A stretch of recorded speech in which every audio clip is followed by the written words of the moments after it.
Alrighty, it says it's live. Okay, so welcome to the CFL Grey Cup Toronto Argonauts at Winnipeg Blue Bombers, but Winnipeg Blue Bombers is the home team, but the Grey Cup is being held in was it Vancouver? Sorry, Vancouver, British Columbia, and let's see. So that's with ketchup and barbecue munchie.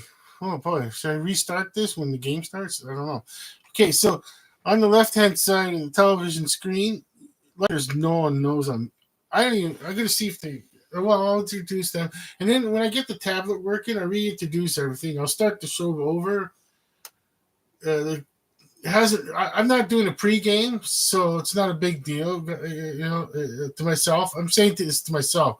I'm not doing a pregame, so I'm also explaining to myself in the future when I'm looking at it, like I didn't do a pregame, and I wasn't late, and it's different when it's different when you're doing a live stream and you didn't get the we got one person watching, then it's not me. Okay, well, cool, that's awesome, that's somehow pretty funny to me. Well, that's again, I'm just like, wow. I honestly, I didn't even go on my tablet yet. I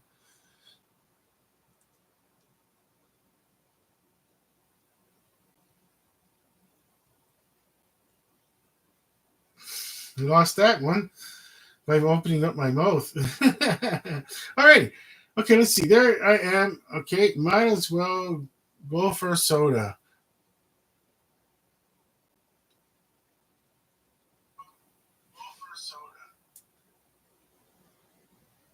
Oh, wow. No.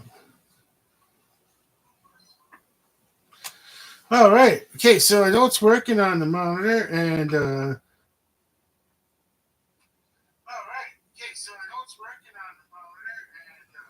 I could hear myself talking, and I do sound like a country, like I came from way down in the country.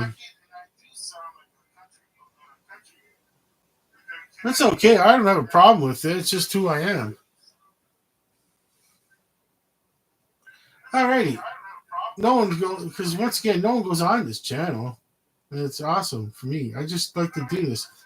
All right, there's the great. Oh, okay. We'll start with the introductions over again. Okay, so we got the one again, but that's me. Okay. Alrighty. So in the future, when I replay this, okay, we're seeing the Grey Cup being brought out by a couple of people, and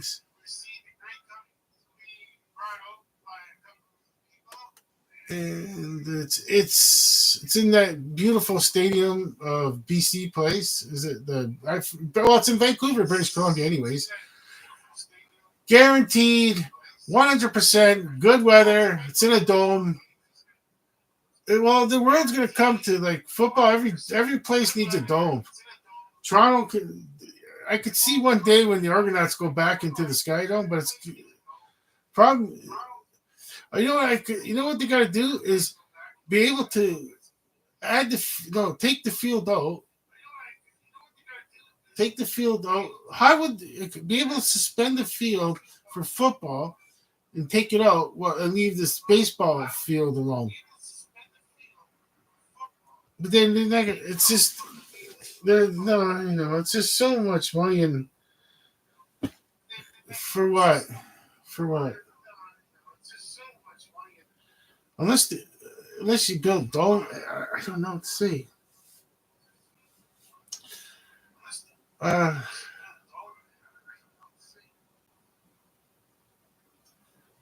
well, that game hasn't started, and I'm going to be having also. Okay. Oh, well, anyways, here I'll start the show. Let's once I start. Okay, what I'm going to do is I'm going to start the show, and I won't talk anything that's just a downer, like like everything that happened. Like as off the field problems. As for the CFL, and that's for the off season, and how I think that the CFL should just go to a spring league uh, restart restart the season for like the new season, and then Grey Cup will be on Labor Day.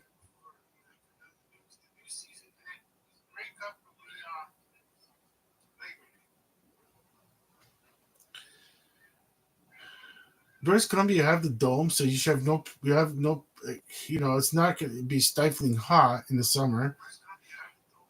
In the springtime, you'll be fine, like as in right now. And then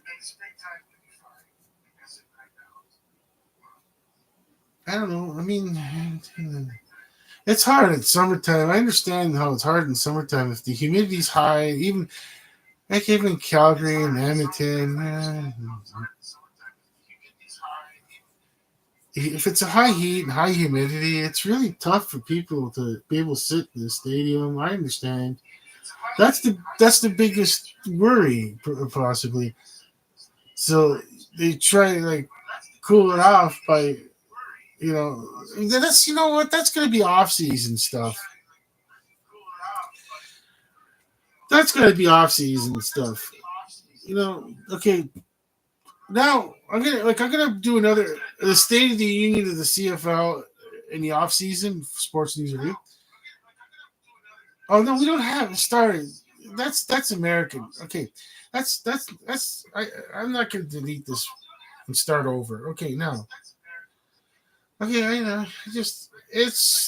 I didn't mean it as like it's like I didn't. It's a Canadian Football League, and you got the State of the Union is. I think American. I don't think so. It's state of affairs. Yes. For that's Canada, it's state of affairs in the CFL state of affairs. I'm gonna look that up to make sure and that's gonna be they're gonna start the game soon.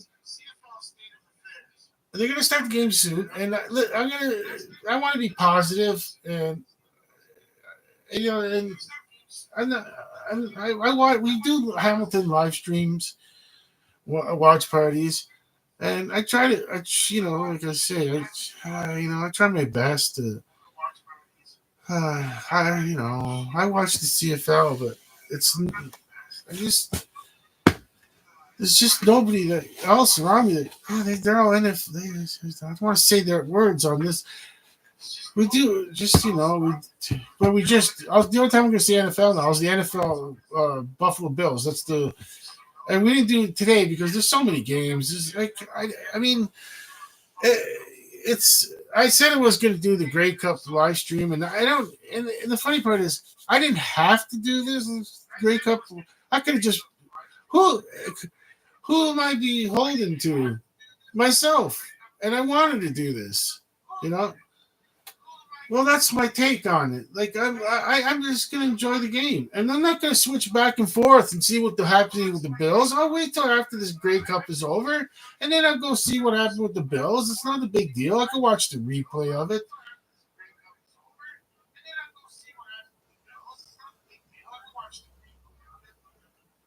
Yeah, it's just it's not. I don't really care.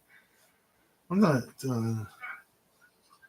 Yeah, I mean, like, it's the Grey Cup right now, and I'm so glad I got into this feeling of like, wait, I'm not gonna go back and forth and what the score is in the Bills game.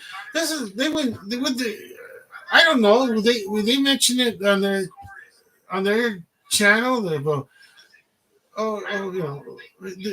the CF maybe one passing. Maybe they'll say it at halftime. In the halftime show, they go, "Oh, well, it's past halftime by now. 6:20. The game starts at 6:30. Yeah, there's no. I bet you. There's just no room for it now to mention that in the Grey Cup, it's whatever score. I'm going to be watching the Sunday Night Football after the Grey Cup ends.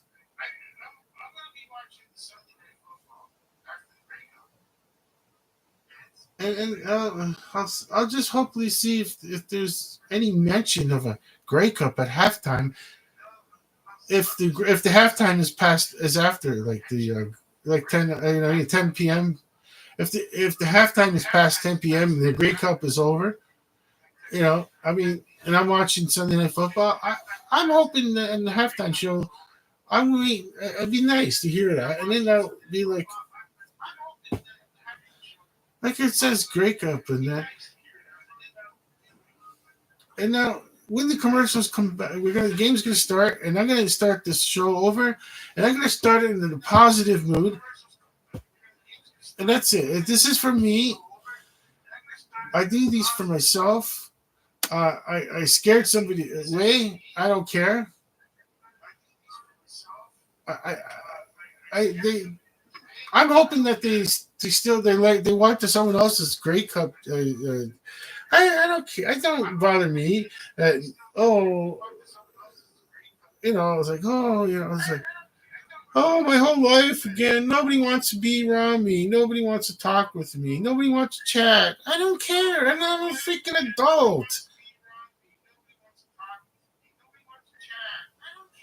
I don't know why people get so obsessed, like thinking they're gonna be. I don't know. I guess if you have the health to do it, they suppose give it a try. I'm not gonna say the S word. I'm sticking to my avoid non-violent terms and using catchy phrases with violence in it, and you know we could let me adjust you, barbecue.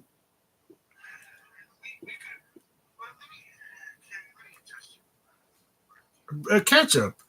Oh my gosh! The best part about getting people's names wrong, getting someone's name wrong. Are you part human? What is it? How much human is Goblin? Okay, so anyways, so if you I was gonna start the show in a good mood now, and I'm gonna like not worry about the state of affairs in the CFL, which I just did, and like I don't like more people are interested around my circle that like the are gonna watch the Bills and then go back and forth with the CFL. I was like, no, I'm not gonna do that. I was thinking of looking at the Bills game, seeing the score. I said, no, they're doing the coin toss. I said I was gonna do this before the schedule came out of the Buffalo Bills.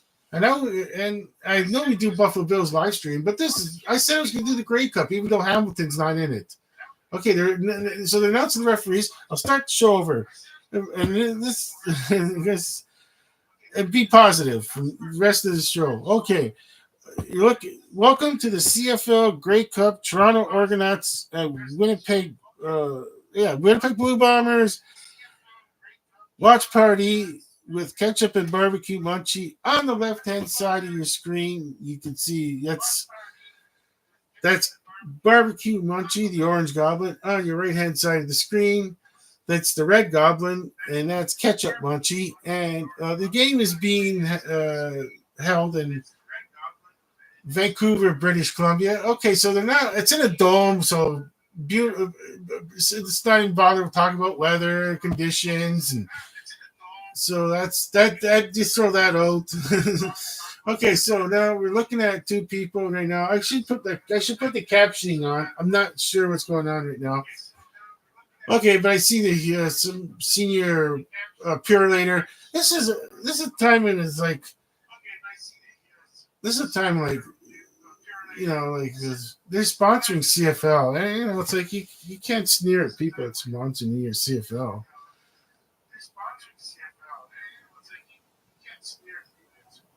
Oh my gosh, there's the commissioner who he just Randy Amber. Okay, I said it was going to be positive, and if anyone in the future wonders why am I doing this, is because like he just doesn't have the charisma, it seems, to get the CFL. So it is a how do you say it, like a corporation, the CFL, and a private entity, and they gotta figure things out for themselves. And it's like this here comes the coin toss, and once the coin toss for sure. Once the coin toss is that's it for me and the state of affairs for the CFL, and it's just okay. Okay, there it is. There's the coin toss. Okay, we got the heads and tails. Okay.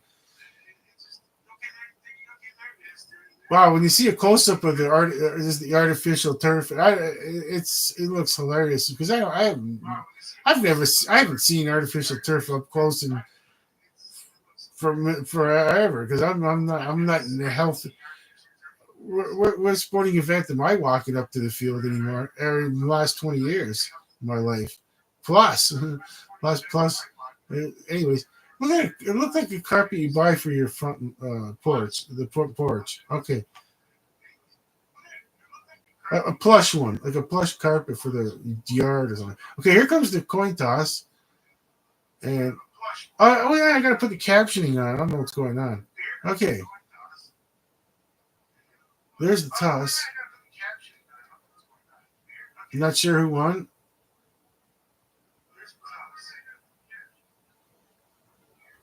Something happened, I guess. I think he bumped into it.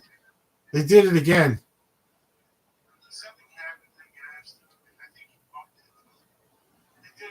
They won anyways. The team that called it.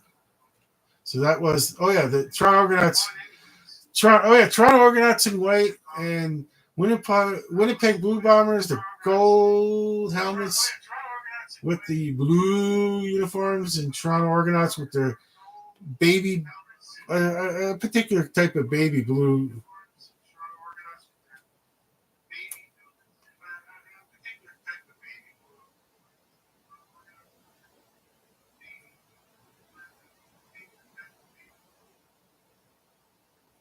Alrighty, okay, let's see. They're on commercial break and the game is going to start. I was just doing something right now. I'm just emailing someone.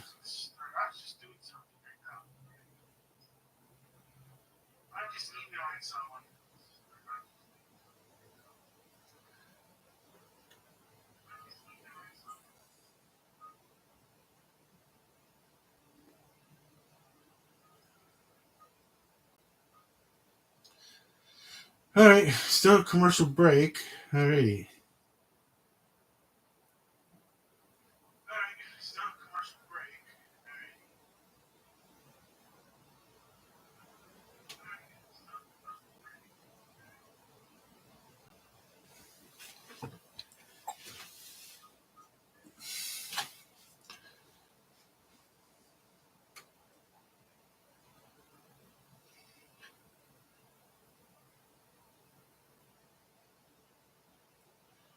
All right. I just emailed someone and I told them that the about the game. It's like the Bills game. I just told them like it's one game and it's not worth losing your players for the season. It's not a playoff game or a Super Bowl, and like they're trying extra hard. It's just not worth it. The only thing is like if someone's worried about the Buffalo Bills losing this game and not making the playoffs, Bills got bigger problems then. They'd have to have a complete meltdown while the Jets or the Dolphins don't lose any games.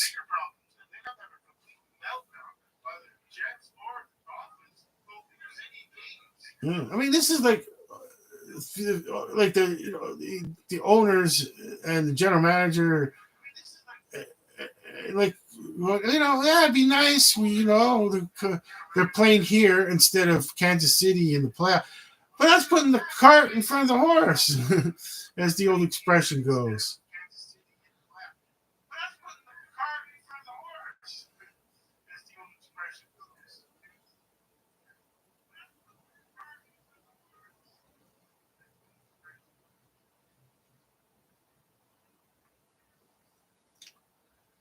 Well, for fans like me, I do Buffalo Bills live stream. I'm just saying, like, it's just not worth losing players for the season plus playoffs. If you do still make the playoffs without those players, like the commercial break's over, and then I'll get back to the Grey Cup, but like the one player, Jonathan Kincaid, the Bills got a bye next week, and so it's Jonathan Kincaid rest this weekend and rest next weekend.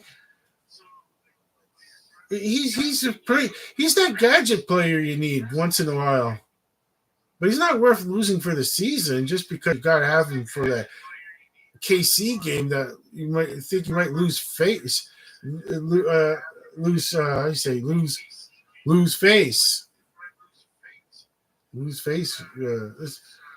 You know, like, and what I'm trying to say is like, like I don't even look at the TV screen yet. They haven't even started the game. I'll wait till they start the game to describe what's going on the TV screen because I didn't do a pregame. And what do I know what's going down with the CFL here and there. Like I don't really. Well, I watched a couple of playoffs. And it's pretty. If you know CFL, it's pretty obvious that Toronto does not have Chad Kelly. So as quarterback, and that's a big deal if you're a Toronto Argonaut fan. And I don't want to get into that. If you're betting on the Toronto Argonauts. So I'm going to get just a quick refreshment for this. It's professional ketchup. Just ketchup is, what do you call it? The consummate professional. Doesn't want to see me do things like get a refreshment while we're quote unquote on the air.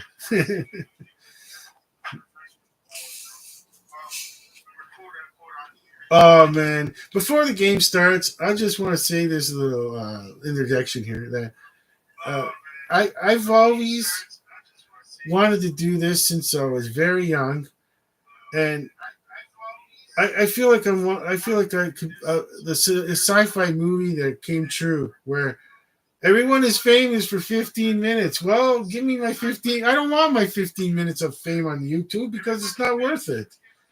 It's just going to be. The game hasn't started yet. It's going to be like super high rise fame in a certain geographical area for whatever reason, and then falls down hard on the ground, or maybe a community of whatever's that like to see puppets pretending to be talking, and it's not for kids. Not for kids. It's like, but I keep the language clean with the puppets in case someone does have their child around. One person on this and has their child around it, they're gonna see these puppets. They're gonna guarantee. I am not gonna use foul language like FOUL. It's not happening. I do not. I don't. No violence. The game is violent, but I describe it all the time as that there's a difference between purposely being violent on another player, which there's what do you call it? Consequences for the unnecessary violence. And my take has always been the consequences aren't enough. When in football, it's kind of odd where like there should be like an arbitrary the commission, like the commissioner of the game, of that game, where like the referees could give an orange flag out saying you got to talk and see like what's in your mindset, like why did you purposely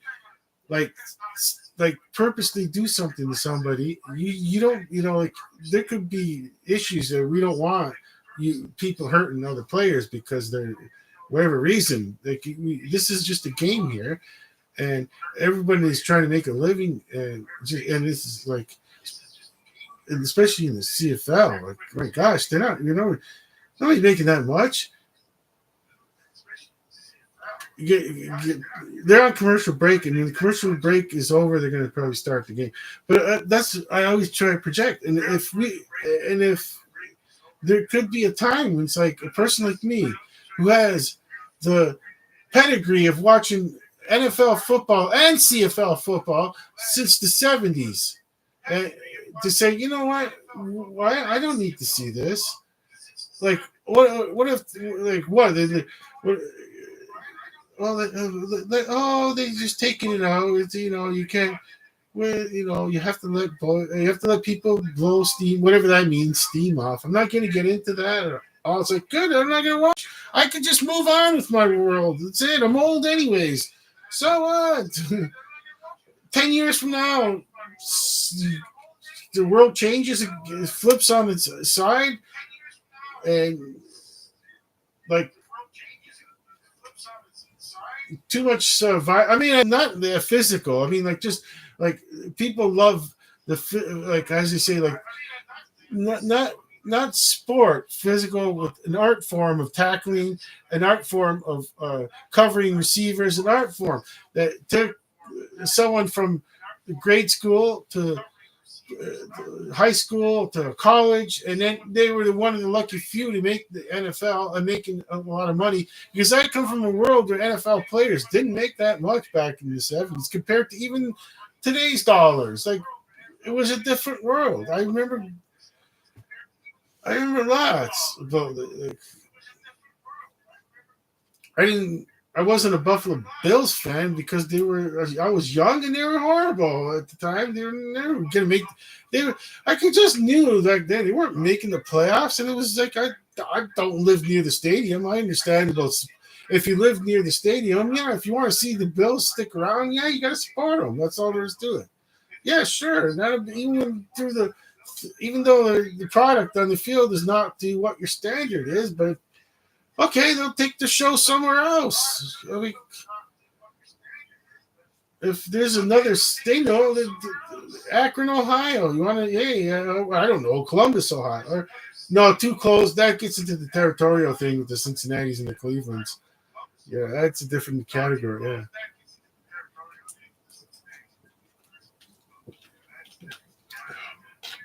I mean, it's like, well, like I said, they got like I'm a Buffalo Bills like backers and say like, uh, you know, and I'm doing sports like the sports news review. And when I do the live streams, I'm neutral, I'm fair, and I did NFL picks. I stuck on the Buffalo game. I walked. I let the puppet. I said the puppet will decide.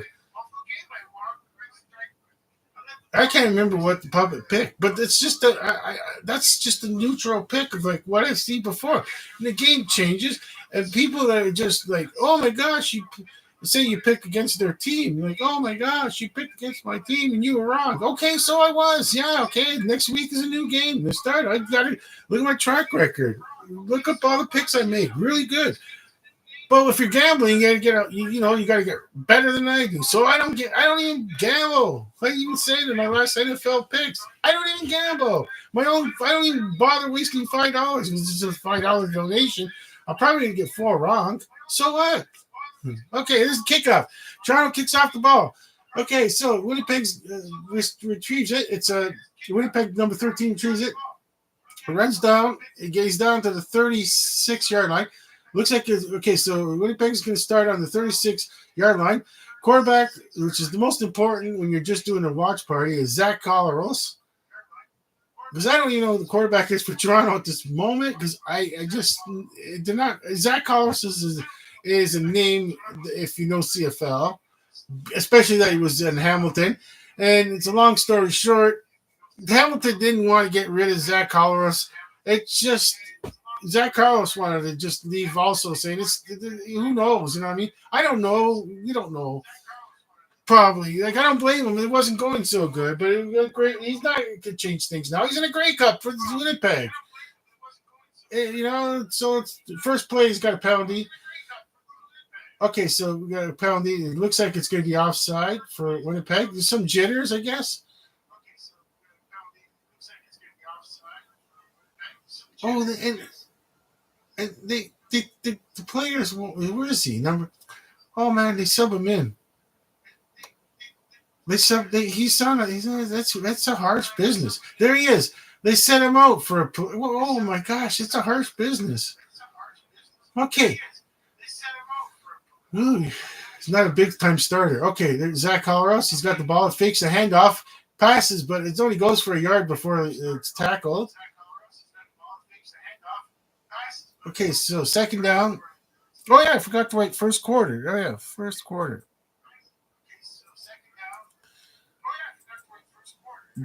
I just have to get it before the score. First quarter. Okay, they're mentioning defense. I already know that Oliveira, and that's it. No, offense on Winnipeg. Oh man, I'm already starting with the mistakes. Okay, there's Zach Collison backfield. He's got the ball. He tosses it far high in the air, and it's overthrown. 3rd and 12, and no flags. Okay, so Winnipeg means business.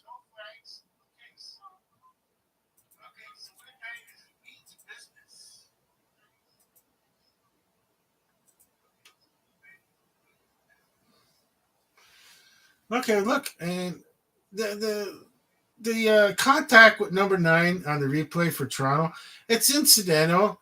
It's not worth ruining this game because he didn't affect the pass. The pass wasn't even.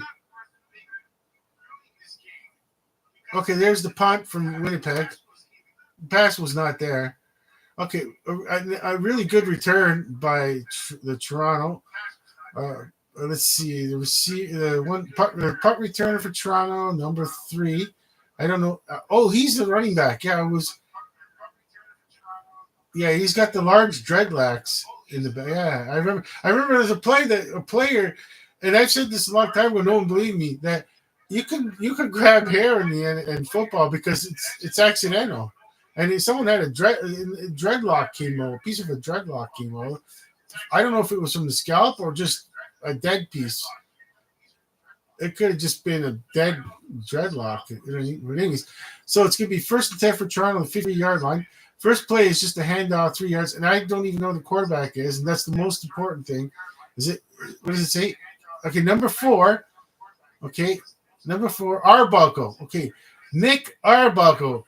Because I haven't been following Toronto. Like I haven't really followed Toronto. I do Hamilton Tiger Cats and live stream watch parties. And after Chad Kelly, I always thought it was Dukes. 2nd and 7 on the Winnipeg 54-yard line. 2nd and 7. Cameron Dukes. Oh, nice pass. Nice pass from Arbuckle. Jeff I'm going to say his name fully because when it comes to like doing live stream watch parties, if anybody wants to do a live stream watch party for no apparent reason like me, just quarterbacks are the most important thing. And thing to remember. Jeff Arbuckle and Zach Collaros is all you have to know for this game. As if you're doing the live reaction, it's a watch party where you don't even have you could call it live reaction where you don't have to announce, you don't have to do the play-by-play. But on the second, because you can do like this, second play was a handoff, which we did a good 8 yards, 8+ yards. It's about listening to that person's like how do you say like what they have to say. Okay, here's another handoff, and it comes spontaneous. Okay, it's gonna be a first down. And what is it? Something on the field comes, and if someone's watching the game out there and they're like, I think that should be a penalty, like because unnecessary roughness, and it's a matter of how a person's doing the live stream is not overreacting. And it's hard because some people think, it's good to overreact. But no, it's best to remain calm and just say how I feel. And yeah, everybody knows that's watching this is going to know I'm against violence. So Arbuckle's in trouble. He's in the back. He's moving to his left. He throws it. Caught by number 83. Makes some decent yardage out of something. But out of all this, there's a flag. Out of all this, there's a flag now. Okay, so they're bringing it back with your. Are they taking it? Sounds like you could decline the penalty first and 20. I would have been second and 20. I forgot. Okay, I remember what down it is. Okay, if it was second down, he declined the penalty. He makes it third. Punt. Okay, there's the hold. Okay, there it is. Okay, see, he doesn't get this player's not gonna get subbed out because he's the super starter, as they say. Well, if you're just on the fence, and then you get the jitters where you geez, okay, okay. There's Arbuckle throws because he had someone in his face, but it's caught. So what good? The good thing about it being caught is definitely can't call like intentional grounding.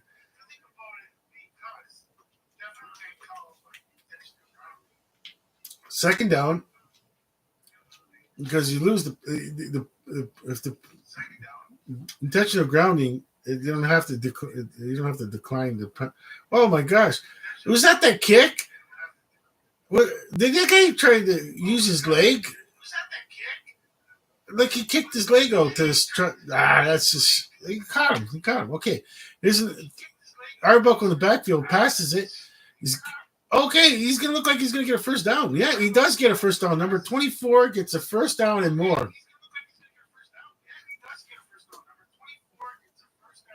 So you see that Jeff Arbuckle was in the backfield, looking downfield, passes to number 24. We'll see now. Jeff Arbuckle in the backfield. He's got the ball, takes a few steps back, gives a nice toss, and then number 6 missed, number 30 missed, number 31 was blocked, and then but gave extra yards. So the play, the Toronto scheme went exactly as planned. Well, they wanted a touchdown. Okay, went 99%. The extra 1% is the touchdown. Okay.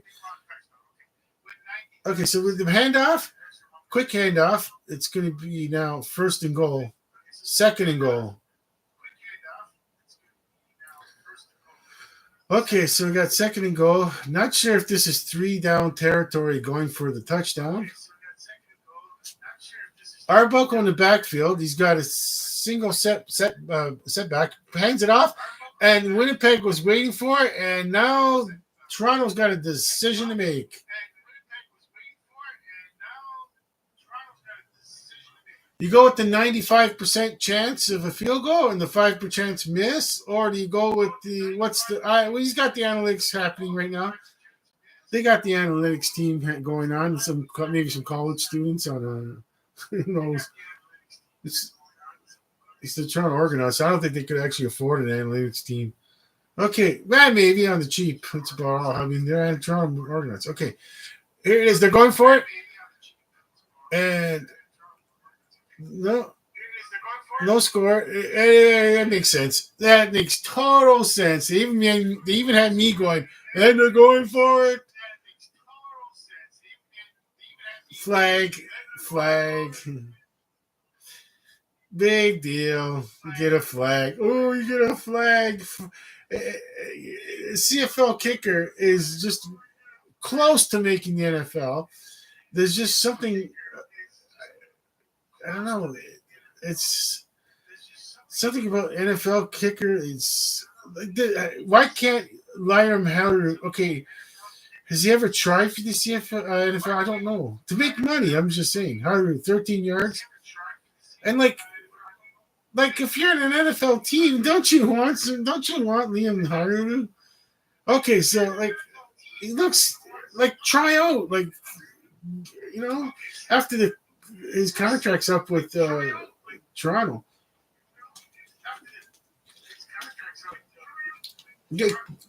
If he just even does 3 seasons in the NFL, he's comes back to Canada. He's good for life. He's good for life, He could just venture out, But see if they're looking for another job after. Yeah, you pretty well. You're looking to get hired somewhere. Whereas 3 seasons in the NFL, you shouldn't have to be looking to get hired for a job you don't care about. Like, say, you work in some like hard labor plant, like a furnace or something. Like if you get, well, I'm just saying, like, you know what? In today's world, they're not paid. Yeah, he's probably paid as much as just a regular, say, like like a blue collar worker. It's a tough one. I'd have to look up. I'd have to look up what technically qualifies for a blue collar scale pay, and because you could make lower than what the scale is, and that counts. But I mean, it's close enough. I mean, NFL has just got lots of money to spread around for even like, let's try this person out. Let's sign this person and try out for a tryout. That's the general managers. There's 32 of them. Oh yeah, I should put the score. So if there's for the NFL, like to sign to so WPG, no score. Toronto 3. Okay. And then you get the see, and it's 1st and 10 from the 40. Oh, nice throw from Zach Collaros. Okay, so it's 1st and 10 from the 40. For those that if you're unfamiliar with the CFL, that they don't kick off until the last 5 minutes for just field goals, which I totally agree that the NFL should look into. Even though he gets tripped up by 27, he still got it. Okay.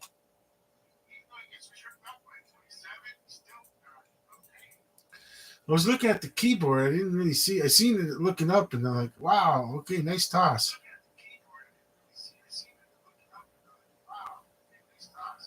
Oh! I didn't notice that. 1 foot. Uh-oh. And what's going down? 2nd down. They looked at it. Okay, so they looked at it. It was 1 foot. Now you got the 1 foot roads, but still, you still have to have that 1 foot in. At least one. It's like college in the United States and college around here. But okay, so there's the toss from Zach Collaros, and just went incomplete. Okay, let's get 3rd and 10. Looks like they're okay. So this is it CFL. It's fast back and forth.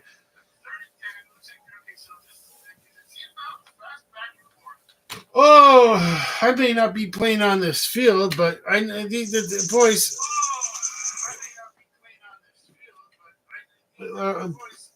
I'm saying to the boys, I'm hot, and they open the window, and they got fur on, so they're good.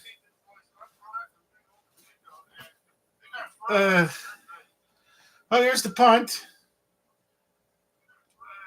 Okay, it was received by Toronto, returned cleanly, as in like the CFL, you have to return the punt, but it was no flag, so they didn't bump into, and nobody wanted to be a star on special teams and get their name mentioned, get their number mentioned on television for the Grey Cup.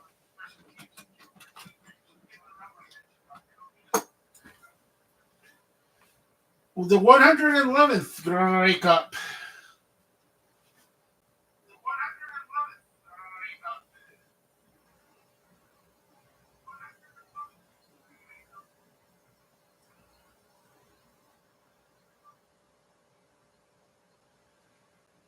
All right, you know what the long break is.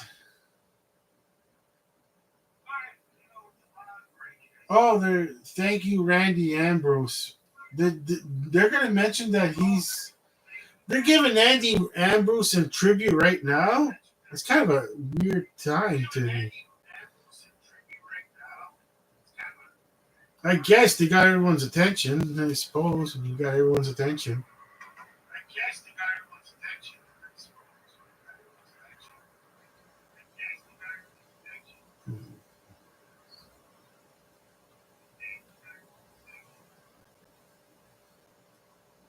No, seemed like a nice person, but it's a business, and he just like it's a business, and it works. They're going to commercial break, and it works on the what they call it, the old fashioned turnstiles. the people going through to the game. They say at the gate. That's most of the revenue. TSN revenue is not really close to what, say, like the television revenue that the NFL gets from comparative speaking. In television, you're not going to get. It's just not going to happen with the CFL. Maybe it's going to be a little bit better. We get into the commercial break here. That does. I don't know. Because Andy Ambrose was totally against the idea of having the CFL go to a spring league, start in the spring, end on Labor Day. Well, after a week after the Super Bowl, you can do the week right after the Super Bowl. Interest is there. People watching football, and well, if you want to see some professional football still, and there's a lot of things that the CFL do to keep the interest of the say the new American, if there's any new American viewers, is 13-minute quarters. Shave off 2 minutes, 2 4 that's 8 minutes of clock time, which equals a lot. That's the guarantee that it ends in 2.5 hours. Try to get the game to end in 2.5 hours on average. Don't yeah, like even 2 hours and 15 minutes is an average, and 2 hours and a half is usually. And then they could leave a half hour of just whatever, and at the end, like it's like I don't know. I just they're here to 6:33 in the first quarter, and came back the. Okay, so Jeff Arbuckle hands the ball off, and it's a 7-yard run.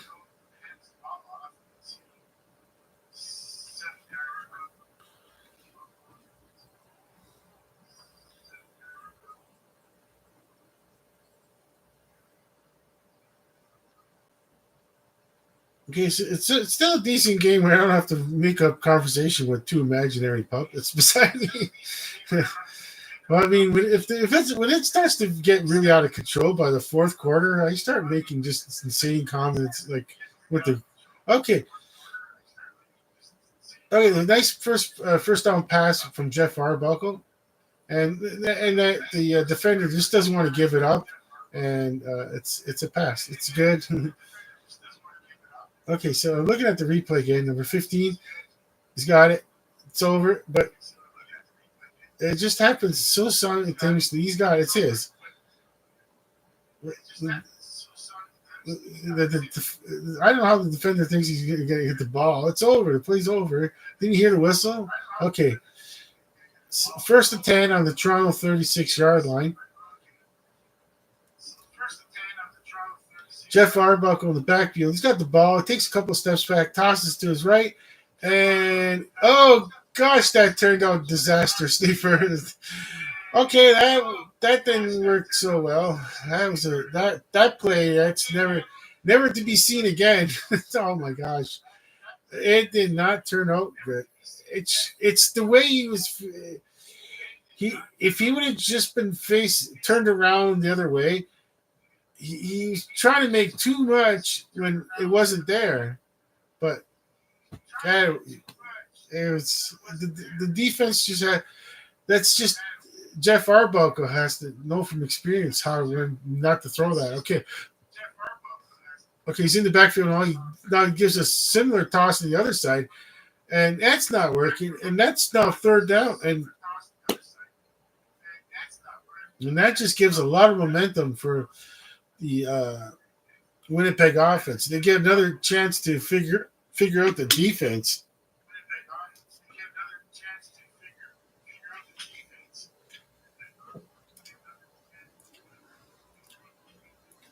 So it looks like the Blue Bombers defense were probably helping the offense all season.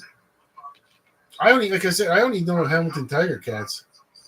I don't get in depth like I do with the NFL. Okay, so here's the punt. Obviously, it's returned, and we'll see where you mark it.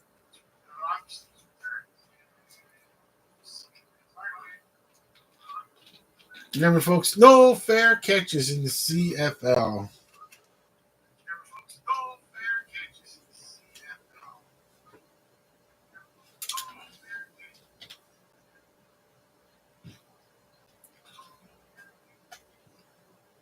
I think you're allowed. I'm not sure if you are allowed to even. But 5 yards, even to put your knee down. Yeah, but then you know what it is. You don't want. You don't want to risk a. You know what? You don't want to risk a. You could just move. Just dive forward. That's like a surrender.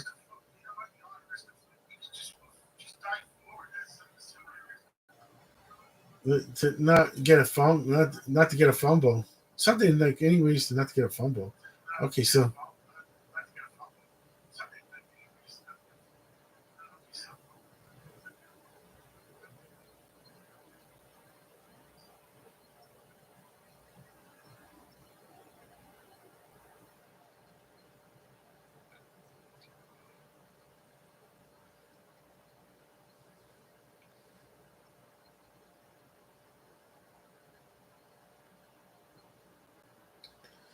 so they're on commercial break right now.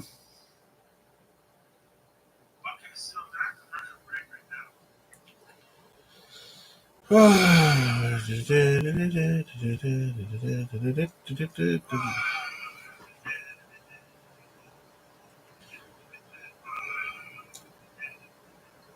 you know what? I'm gonna move you eyes a bit, barbecue. See if I can move you forward a bit.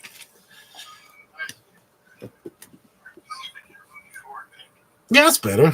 That's more better. Can I do that to you? Catch it just a little bit more. No, your eyes better like that. Okay. It looks like you're looking, but you should be more on the right of the screen like that. Yeah, and then move. I can move this over a bit. No, you can't block your names. Okay, there.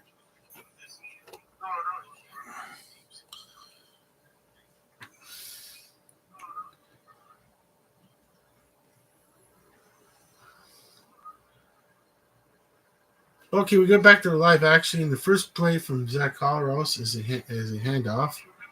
It's going to be second down. We're coming close to 3:10, 3:09. We're coming close to 3 minutes to 3 minutes remaining. Okay, we've got 3 minutes remaining left in the first quarter. 2nd and 9 on the Winnipeg 44-yard line.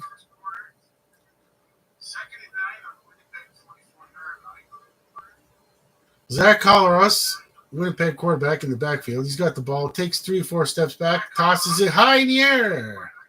And it's caught by number 80. They had enough. And they go, okay, enough. It's like Winnipeg said, you know what? We're going to go with that long ball because we have the receivers that have come down with it. And we'll see it again where Zach Collaros took like 3 or 4 steps back, tosses a nice high arc in the air. Receiver was there. Number 80, Wilson. Nice toss.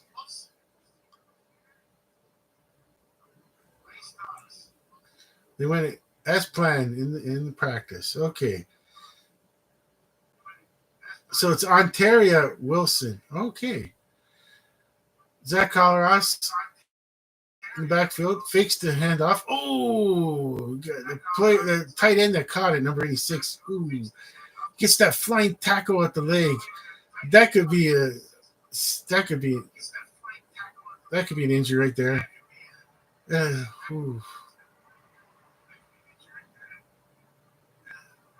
If the player doesn't give himself up for that hit and goes with the hit, instead tries to stand. The player tries to stand his ground. That's when they're gonna get injured. You don't. That the force that was coming is insane. Okay, so, oh my gosh, the handoff to number 20 went for on the first down and then some. Just kind of like a rugby play, like a rugby screen. He just did not want to stop. So this is Winnipeg saying we're in the championship game and we're going to play like it.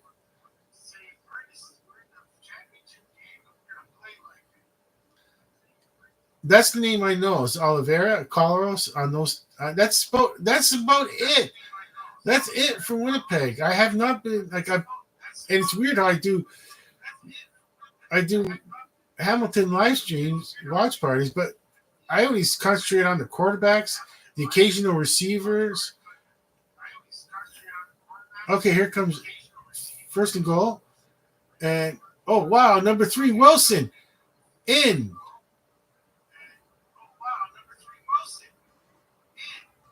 It was he must be the backup quarterback, number 3 Wilson. In this CFL, you got the 1 yard off the ball, so it's easy to use a backup quarter. There he is right there. So it's easy to use just your. There was just no one too much. They were all. This was the fundamentals of defense that Toronto's defense was all in the center, and nobody was to the left. Not enough to the left where he just kind of. The extra point is good, so it's going to be 7. Like you could show that to like high school kids and the basic defense fundamentals and what happened. They concentrate so much on the front line to stop them from going down the center. They forgot about the left and right side practically. Or on the left side, there was a lot of players, but on the right hand side, yeah, there was not enough defenders to keep them contained. So yeah, as I said, anyone teaching high school football, there's your basic defensive fundamentals on why you gotta stay your position.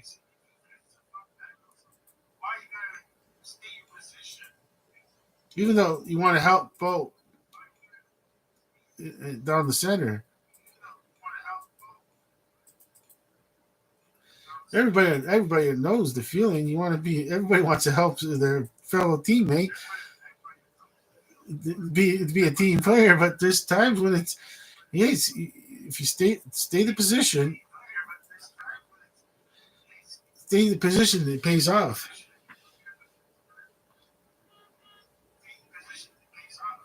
It could go if the person didn't decide to go to his right and kept on saying, "I'm going to stay down the middle," and yeah, then it would have been successful defensive play. There it is again. Yeah, there was, and the funny part was that the Winnipeg offensive line. If you looked at it in a replay, the Winnipeg offensive lineman actually pushed him in there. Go, oh, you want the center? You can have the center. So this might have been a design play.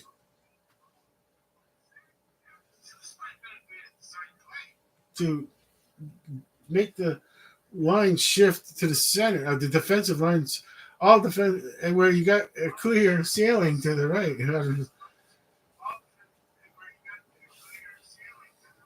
Okay, so since it's a touchdown, even in the CFL, it is going to be a kickoff. There's Castillo with the kickoff, and he gets a penalty for out of bounds.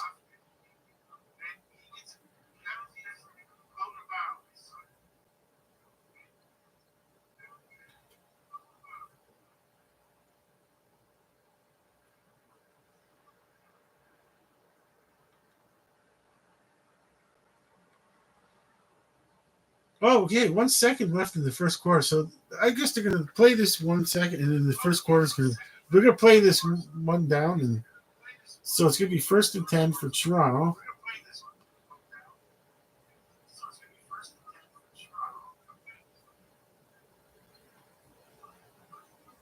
Okay, they're putting up the stats for Nick Arbuckle, which reminds me who he is. Nick Arbuckle. So Toronto's on their own 50 now.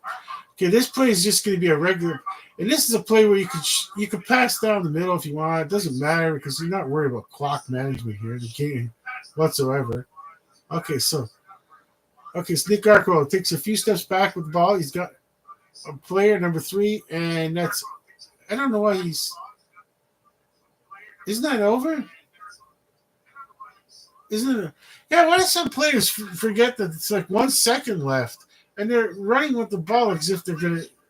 There's another play, and you see other players standing there knowing the quarter's over. Like it happens, but you got to ask yourself as a coach, wait, why?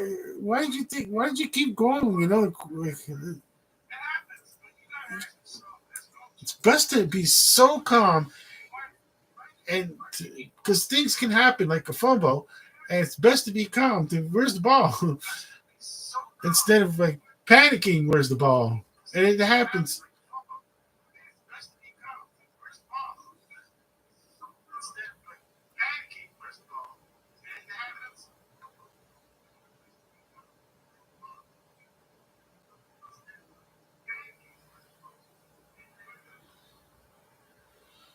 Alrighty then, let's see. Let's see. Okay, I don't have to score. They're on commercial break. I was thinking, wait, I'm gonna cut up. Yeah, it's the score 7-3. Oh, second quarter. That's what I was supposed to. I am a senior. Okay, second quarter. That just proved I'm a senior. I totally forgot what the heck I was supposed to put down.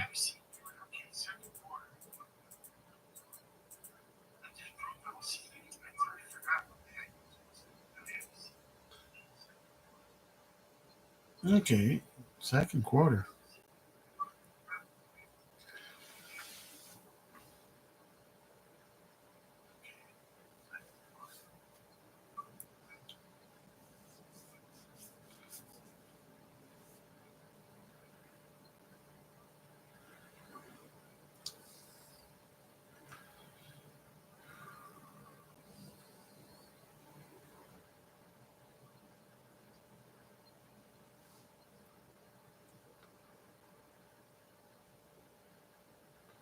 All right, back from the commercial break.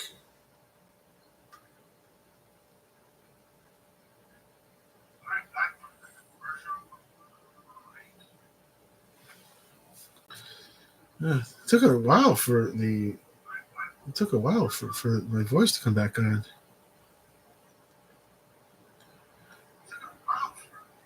You know what I'm gonna do is I'm gonna get another microphone just for you, barbecue, and that'll look pretty cool. And get another logo, same identical logo, put 2 microphones.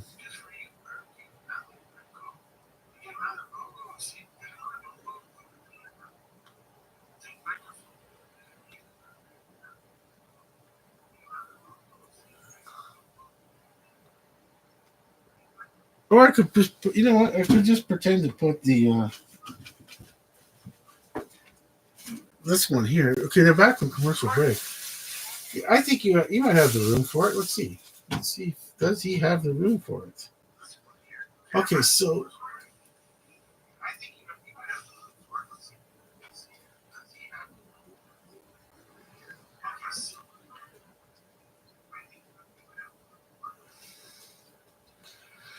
so it's 2nd and 5 in midfield for the Toronto.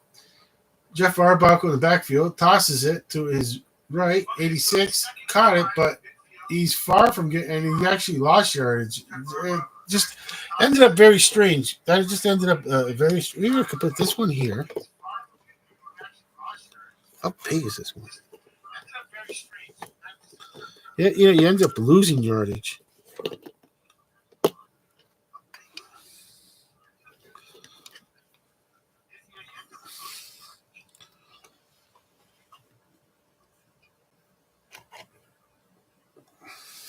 Yeah, looks like I'm not playing favorites anymore. Alrighty, let's get a logo there too. Okay, the Toronto Argonauts are going to punt. It's it's returned cleanly, no flags, and so he's down. He didn't make much of a return. Yeah, I just need to put another logo here. That's perfect. Yeah, it actually looks better. It looks more. It actually looks like I'm not playing favorites, and one of them gets the microphone, the other one doesn't.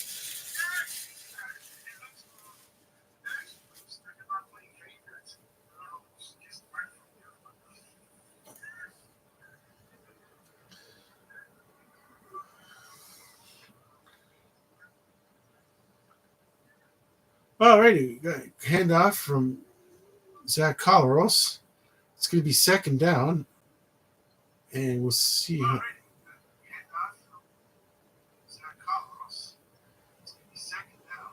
they mark it. Second and 5 on the Winnipeg, and they're on their own 35-yard line.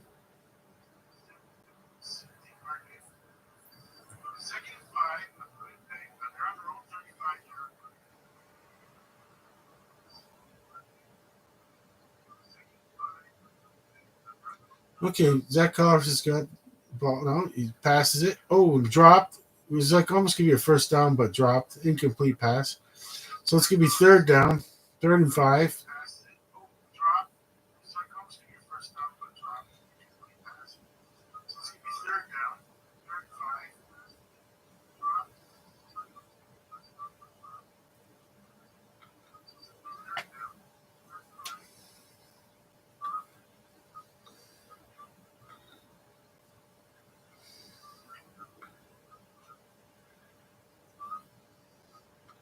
Okay, here comes the punt from Winnipeg. It's high in the air.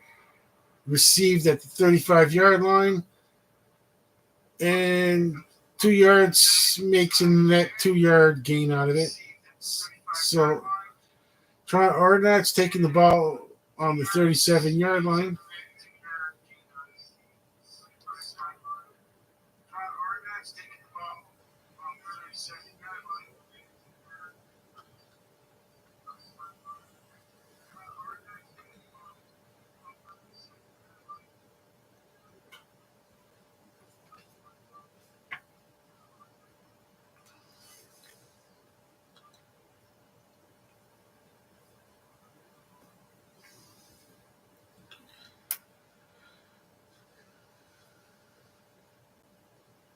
All right, they're on commercial break.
All right, back from the commercial break.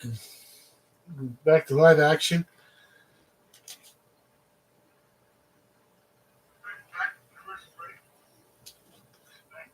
They haven't given the signal yet for Toronto to break up the huddle and start.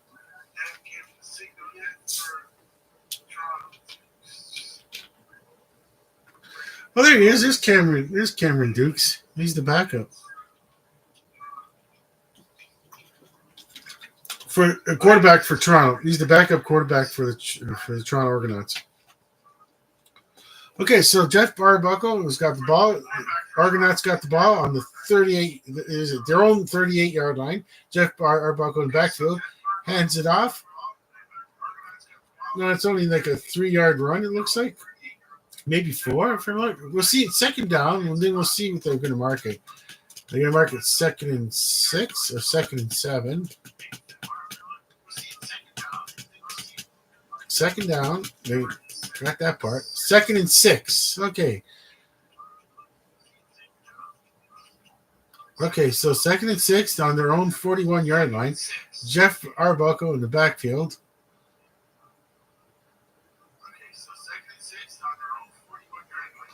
He's got the ball, takes a few steps back, tosses one in the air, and it is not caught. It looked like it was going to be good, but it did not. Did not come down with it. No penalties. We got 3rd and 6. It almost looked like there was a good chance it was going to be caught, but let's see the replay. Let's see if it does end up looking like the way I think I seen it when it was live. Okay.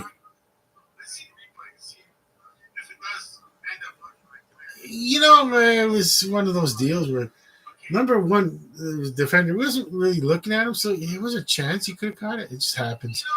It happens. Okay, so here comes the punt. Punts it from the own, what was it going to be, the 32-yard line. Received on the 10 by Winnipeg. Return 20, 25, 20, 20, still give it to 20, close to 25 and a half. Okay. So it's going to be 1st and 10 on the Winnipeg 25. They'll say the 25-yard line. Their own 25-yard line.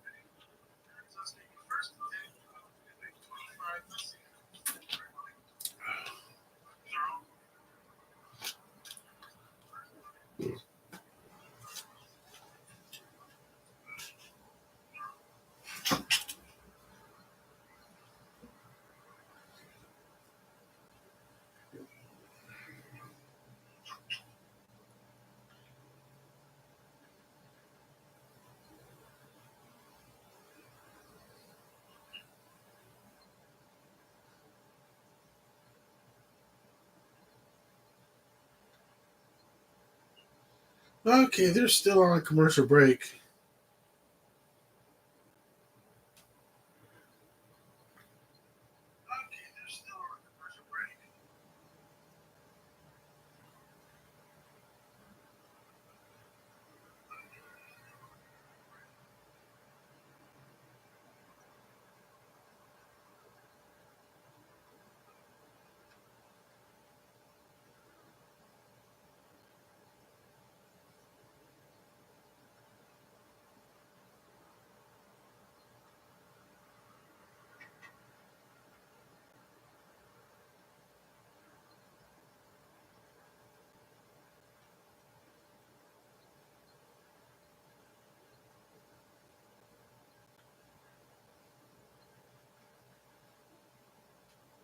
All right, they're still on commercial break.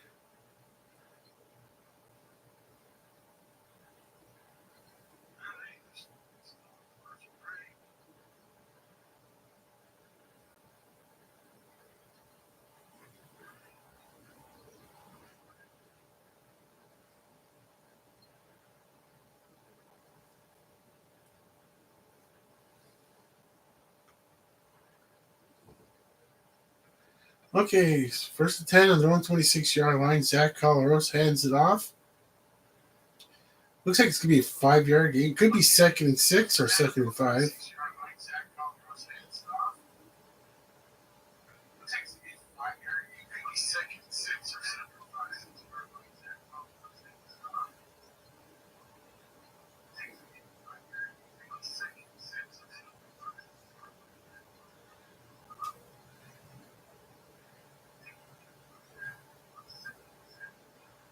Okay, so 2nd and 6 on their own 30. Zach Collaros hands off, but he's going to get a 1st down with that run and some decent yardage after the 1st down.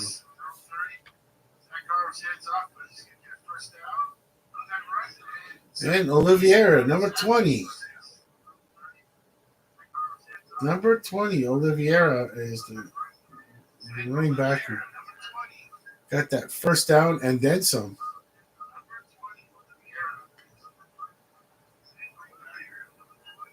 Okay, so 1st and 10 on the Winnipeg 47-yard line. Zach Collaros is in the backfield. He's got the ball. Tosses it to his right. Defender misses. Oh, the 2nd and 3rd defender really got him good. Okay. 2nd down.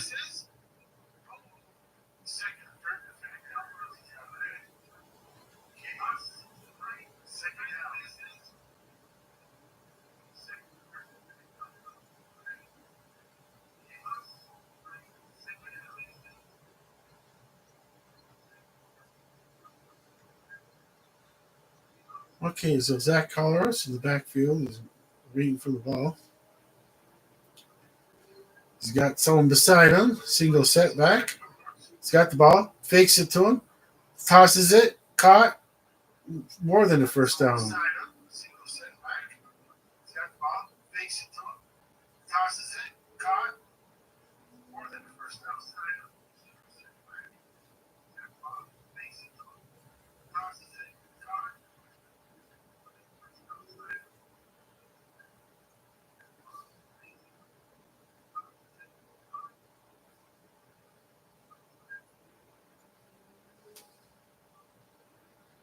Okay, first and 10 on the Toronto 35-yard line. Zach Collaros fakes the handoff.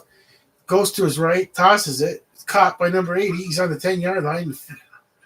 Okay, it's going to be first and goal for Winnipeg on the 9-yard line of Toronto.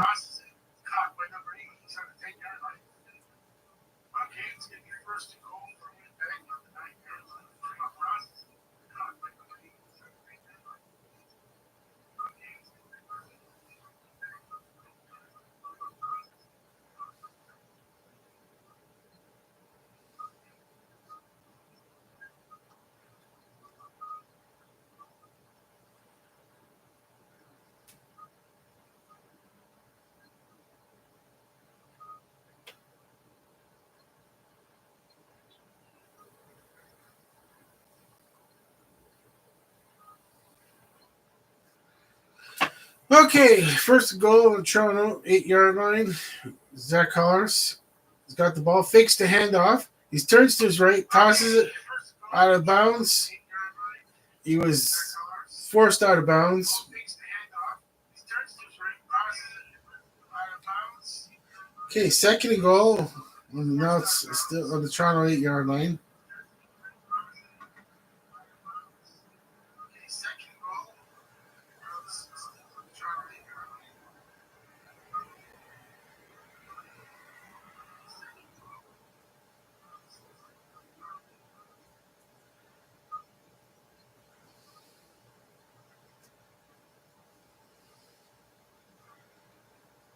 Okay, there's Zach Collars in the backfield.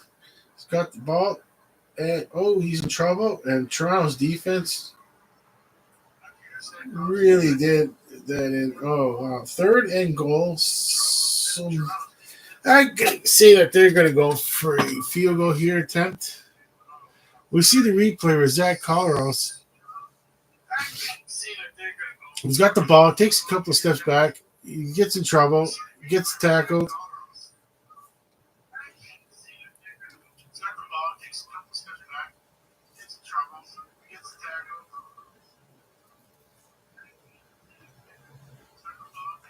Okay, Sergio Castillo is going to do the field goal attempt.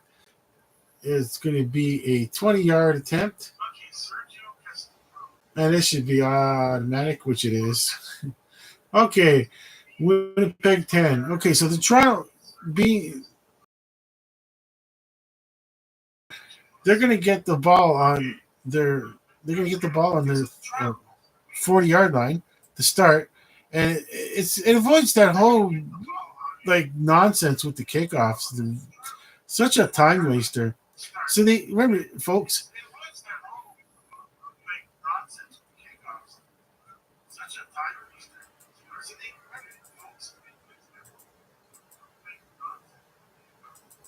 And there's a Winnipeg 10. I get in the chat line. Winnipeg 10.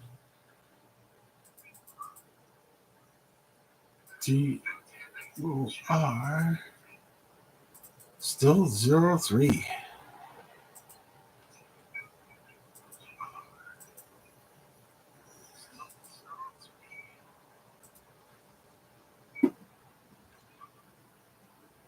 Okay, so when Toronto comes back, they'll start the ball. They'll start their drive on the their own 40-yard line, and avoid that total nonsensical kickoff, which I agree with. Okay, last 5 minutes had those kickoffs. They just totally waste his time with these kickoffs for a field goal.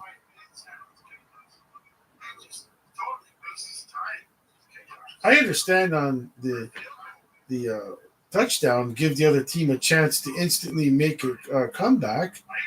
But you get penalized. It's like you're getting penalized for making a touchdown by letting the other team have a chance to run it back for a quick six and a field goal.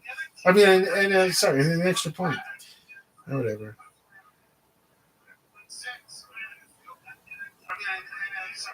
Oh, Nick Arbuckle, 13.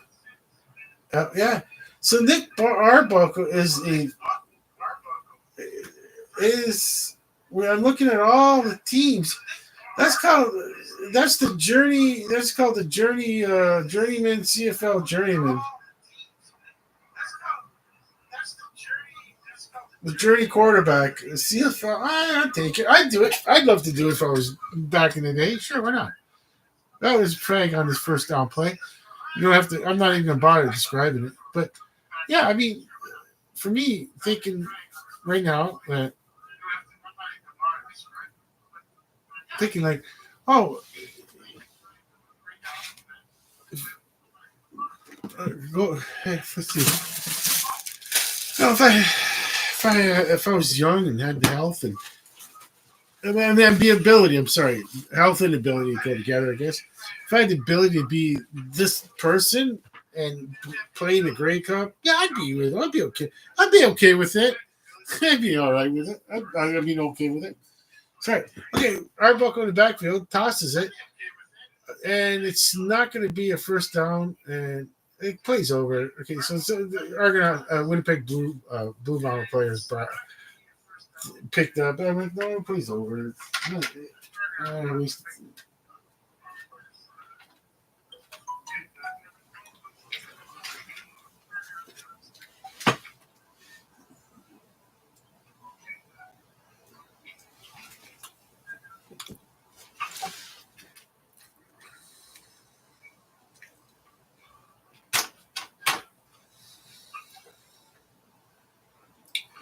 Okay, second and 9. Jeff Arbuckle in the backfield. He's got it. Tosses it. First down pass.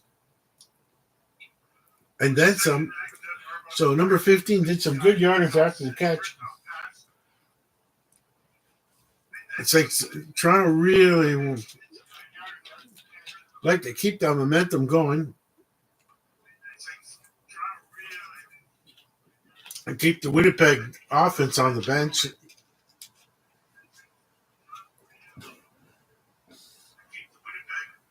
But it threw it between the arms of the defender, so it was close to being deflected. First and 10, Arbuckle hands off. There's a handoff. Only a few yards. It'll be second down.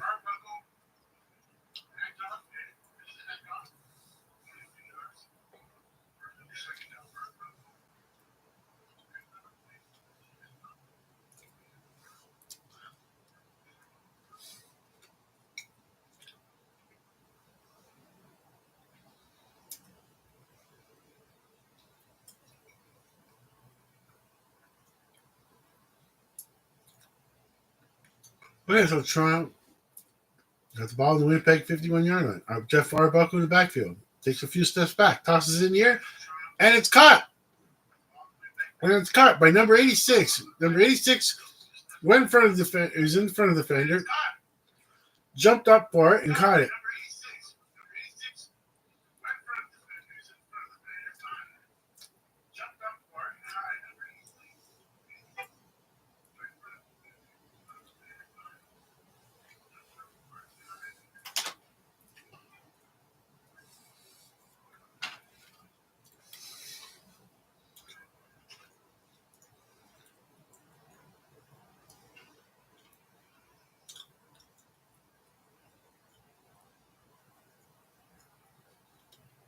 First down. Nick Arbuckle. Hey, Jeff. Nick Arbuckle hands off the ball. It's a few yards. I'm kind of like going, it's for me, it's not much of a play to go, okay. It's Nick Arbuckle. Nick Arbuckle. All right, the show in the Dome. I like that. I like that picture showing the picture of the outside dome. Okay, they're going to commercial break. That's kind of odd. Okay, I didn't expect that for some reason.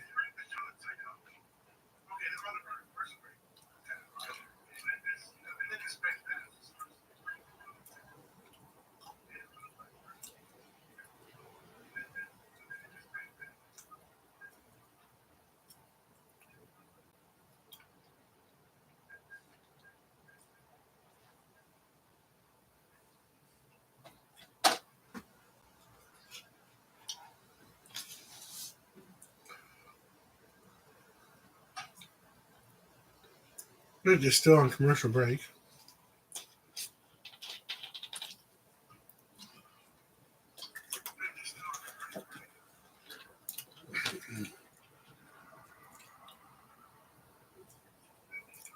Ketchup, what are you doing your Rick Ashley impression? Never gonna give you up.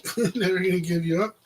Never gonna run around and desert you.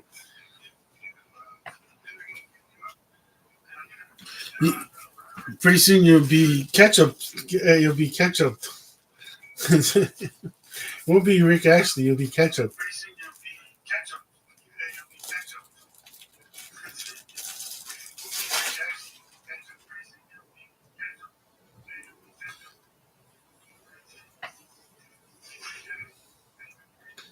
That microphone looks way better than it actually worked. It was. It was. Yeah. Well, of course the other one is just a prop from the word go, but the one with the logo on is a prop from the word go. This one they actually used, and it looked. I like the way it looked, but it did not perform the way it looked. Let's just say that. You have to be very close to it. I put my mouth right up to it. Okay. Oh wow! A Toronto offensive player just ran over the line. It's like he tripped over the line. Second down. Let's see that in the replay. That's a blooper.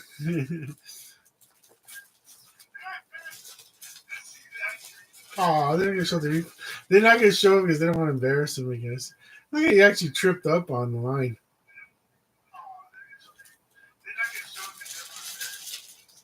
Okay, so Arbuckle in the backfield now. He's got the ball. Hope he get. Oh, I hope he gets a touchdown for him. But Arbuckle took a big loss. It's gonna be third down, and I could see Toronto having such a tough time getting here. They're not going to want to walk away with no points trying to go for that first down.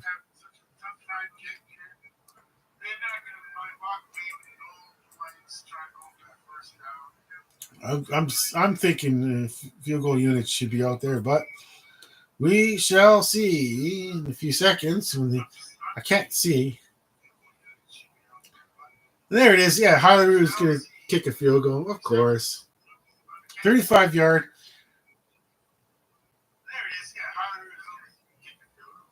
Oh yes, right, practically close down, right down the middle, very close to being down.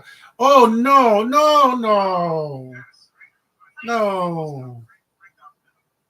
Oh no! What happened? What happened?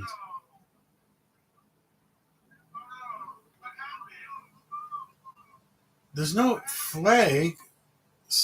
There's a player that ran into him.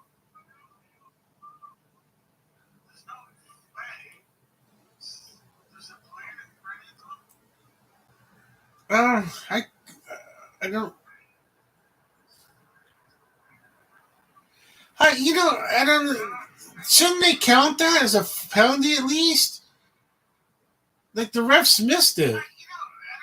Like, it's way past the kick. Like they're still going after it.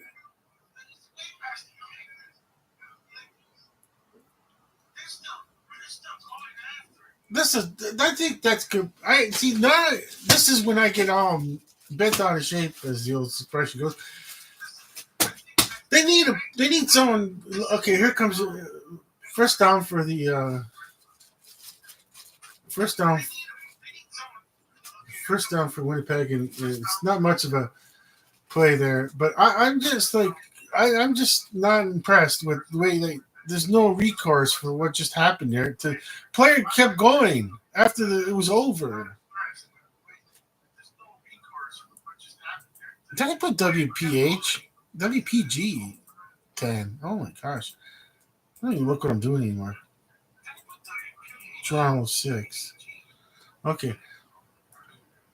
2nd and 7 on the Winnipeg 43-yard line. Zach Collins is in the backfield. Take a few steps back, airs it out downfield, and it's intercepted. And I'm kind of glad they intercepted it after that happened. And why they called him down? I'm kind of glad Toronto intercepted that after that. That's. I'm really now I'll be able to calm down because Toronto intercepted this ball. It should count. Can it count again? That player just kept going, but he got away with it, and and then there's no reviewable play, I guess, after that. That's when you. I said that sometimes I get a little like I don't know why they call it that he's down over there. Like there's another weird call. Is that he got up on his own. He wasn't touched. Okay, well at least Toronto's got the ball. Okay, wipes out that play. Wipes out that play where the player runs into the kicker. Well, kinda uses the player. He kept on playing even though the kick was long gone. Okay, 1st and 10, Toronto 28-yard line. First down pass from Jeff Arbuckle. It's a first down.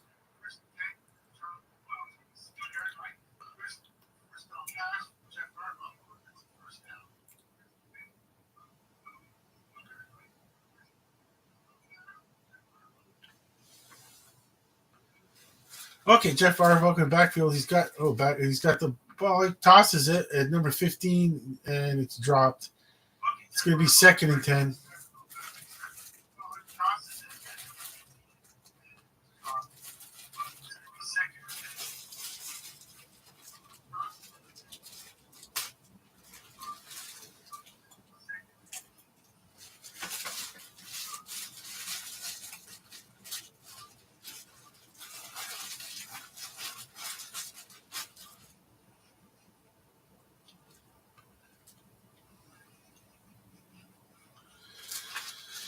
I'm just warming up my bread. I'm using body heat that's in the fridge behind the studio wall here. The mini fridge in the bedroom behind the studio wall. Okay. Alrighty. 2nd down. 2nd and 10.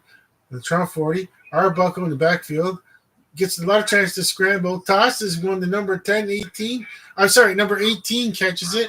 And he does it. He ends up doing the flip with it when he got the ball. It looked like a 10 when the shirt was kind of crumpled up.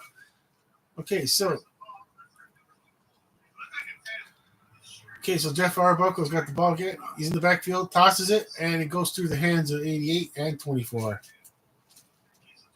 2nd and 10 on the Winnipeg 54-yard line. 1:10 left in the second quarter. So it's 1:10 remaining. And they're showing that end over flip. Number 18. Oh, wow. There it is. Oh, number 30 just kind of.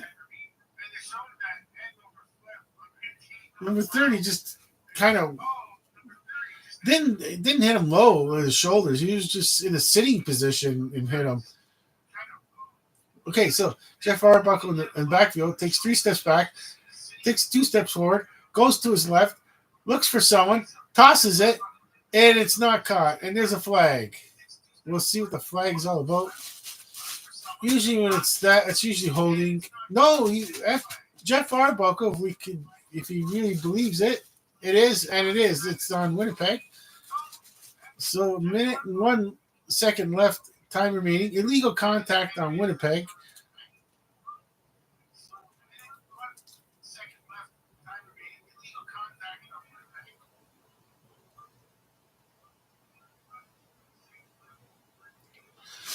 penalty should be doubled. Like for a defensive penalty should be doubled when there's because sometimes in football it's better to. And then it's actually 15 got away with a little. Okay, 1st and 10 on the Winnipeg 44-yard line. A quick toss to number 24. Oh, wow. And he's got some yards and then some. He's past the 20, 15, 16, 4. Okay, so he's going to be – and there's a flag. We'll see what the flag is. Wait, hold off. We'll see what the flag – before we all get excited, and our Buckles face says it all. And what do we have?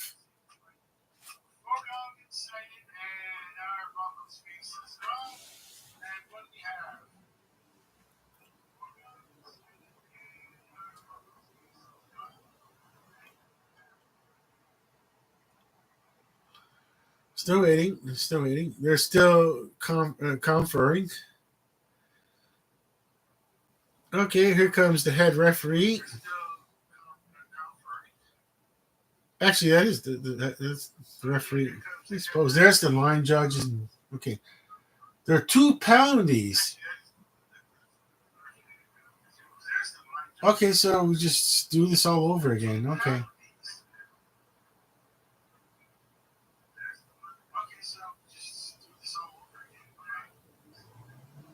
Okay, so it's back to 1st and 20. Wait, I guess they're both on Toronto. I didn't look. They must have been both on Toronto. They're back on. Wait, that's where they were. Wait, 1st and 20, 54. That's where. Yeah. So, all right. I'm pretty sure it was offsetting penalties. I was looking at other things. Okay, here comes 1st and 10 on the Winnipeg 54. Arbuckle throws it, tosses it. Number 15. Number 15 catches it and runs out of bounds.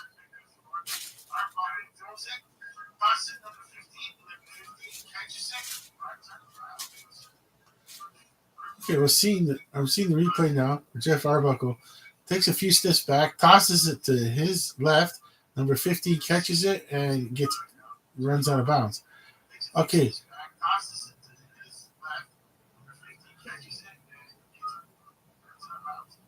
I guess Holleroo is looking like he's grimacing once in a while. Okay, he still has the effects of it. 2nd and 7 on the Winnipeg 41.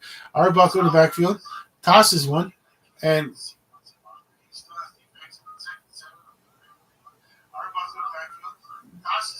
it's only caught for a few yards. Okay, here comes Holleroo. 3rd down. He's not exactly. He's. I don't like the way he's walking. I'm not. Oh no. Everybody's probably looking at him the way he's walking. It's like it's such an issue right now. I mean.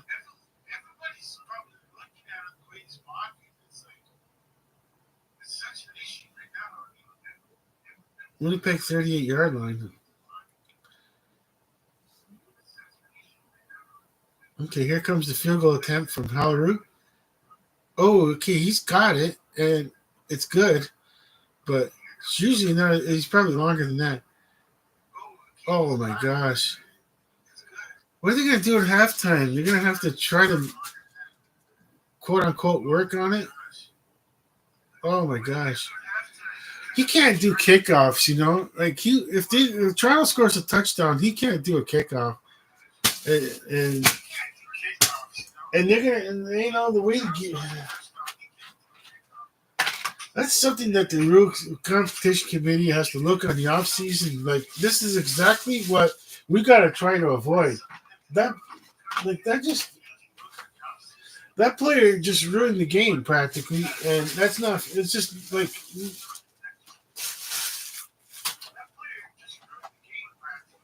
Like right now, he could have ruined the game. Like, and he gets off like, oh, so what? What he doesn't even have to say anything. It's like he gets to just run a player over. It's like, well, part of the game. No, really, part of the game. But it won't be if it was a person like me was commissioner. That wouldn't be part of the game. You're going under review. You might get ejected.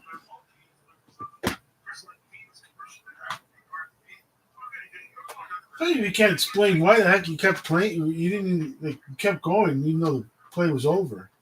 The kicker was.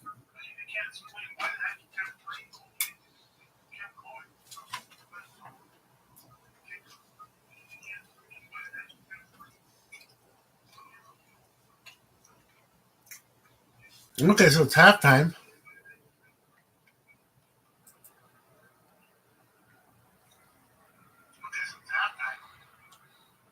Wait, I score.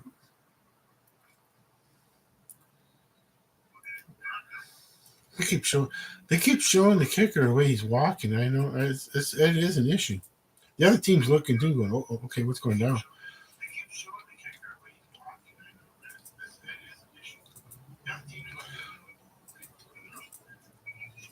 I don't know what you do. Is it? Is now it's time to ice it? I don't know.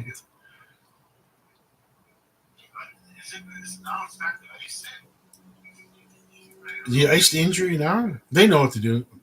I don't know. It's just I just can't.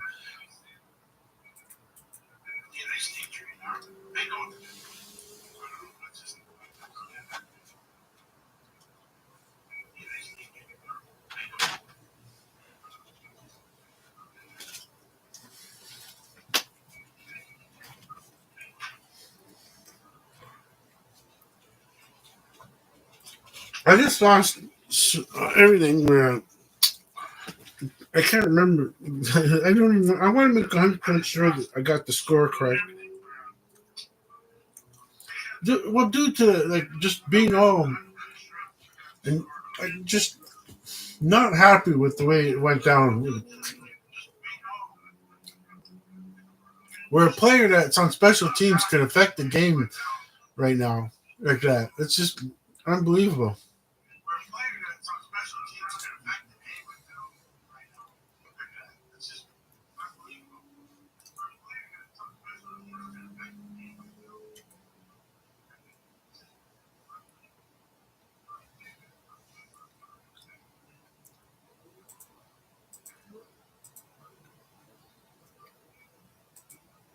In halftime, it's probably going to be a longer halftime than usual. Like the Super Bowl. Like the Super Bowl is it's 30 minutes and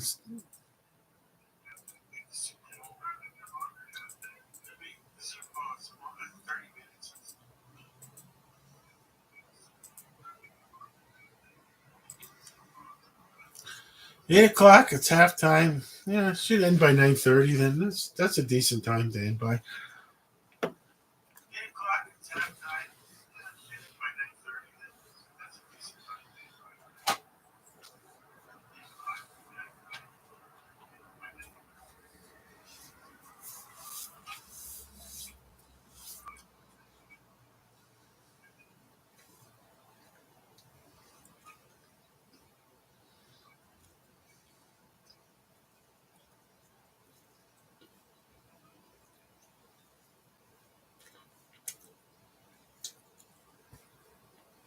Here's our halftime entertainment, right?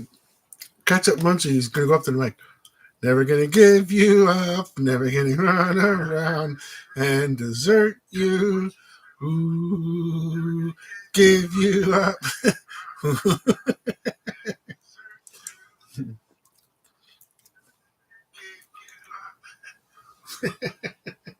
It was kind of funny when I see him.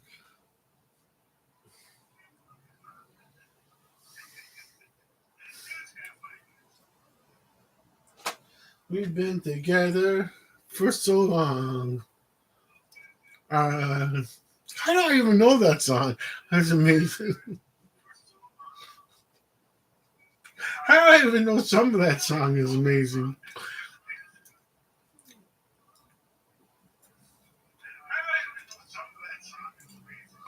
I was still watching music videos back then.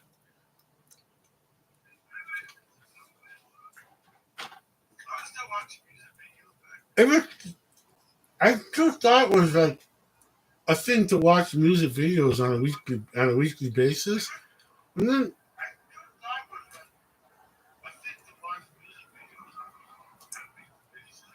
especially as a person younger than me right now, and at that time, they're still watching music videos in high school and that, even though I'm not even near school. Like in college and all that. That came out in '87.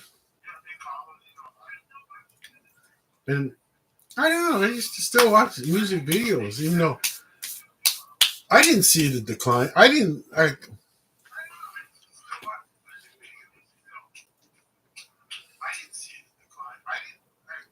Well, there was still a little bit of a comeback with the like the as they call it, the grunge era. Now we could say it like the grunge era. Even like, I'm not gonna get this philosophical thing with somebody and say, "Well, what is grunge?" I don't know, and I don't care, but I know but I kind of just say words like that. You can understand it means early '90s to a certain year of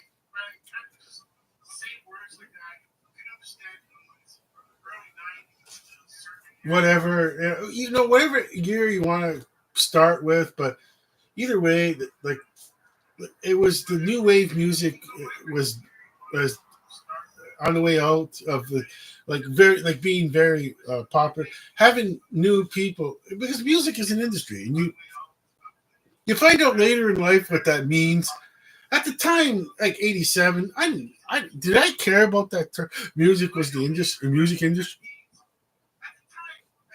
I just kind of knew that it's unattainable. Like I'm not going to be in a music video. I'm not I'm not in any popular band, rock band, this whatever band you want, a new wave band.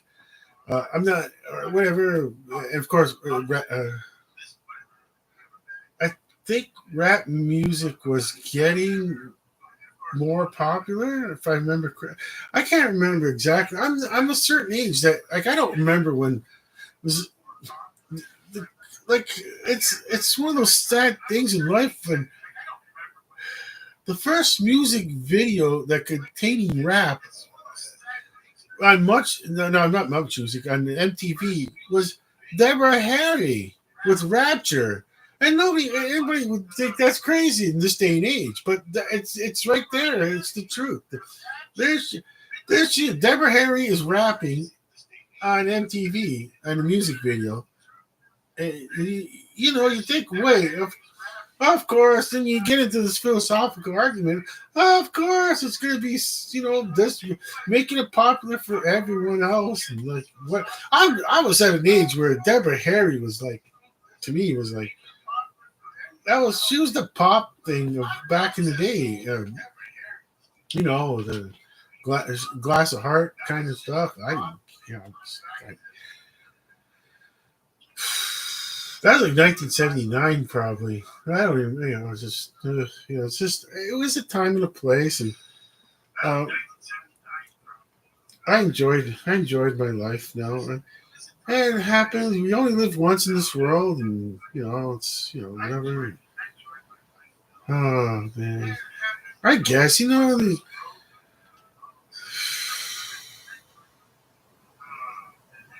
old expression. Would you like to be like you start your life now? Like I don't know because who person's culture and identity can determine in what time period they live in.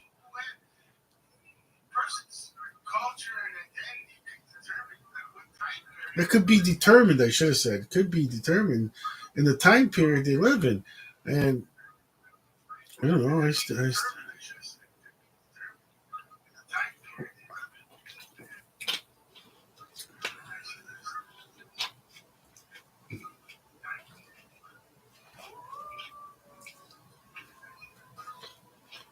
I joke around on my live streams.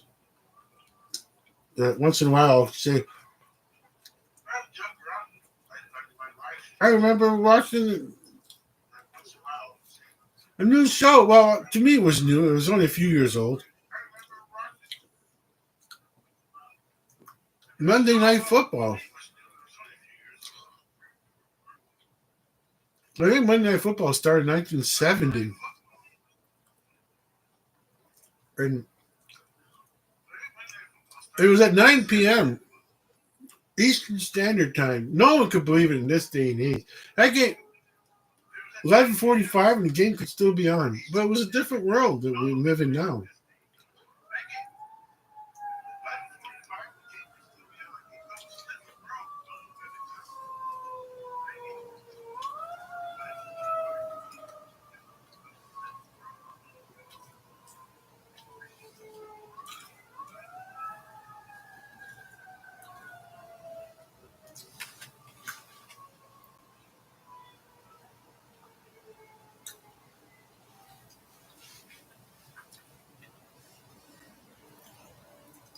I remember the USFL. Well, then again, my football pedigree goes to the WF World Football League. And I'm talking 70s, man. And I still remember that Sports Illustrated cover. And this is not looking up any info. I don't need to. I don't need to look up on the internet. And all of a sudden, I come across a picture with Larry Zonka on it. I know who Larry Zonka was. The Dolphins running back that went to the World Football League. It was like the equivalent of the WHA in its day, the World Football League.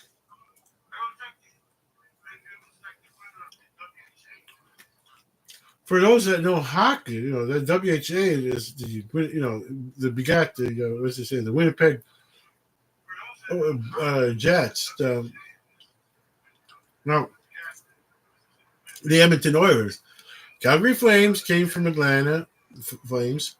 The Vancouver Canucks were franchised back in 70, not 67, the original franchise. The original six after the franchises, what do you call it? No, the original six expansion franchises. Which, let's see. If you go off quickly, Philadelphia Flyers still existing, of course. What else was it? If I can remember, can I remember exactly who the six were? St. Louis Blues.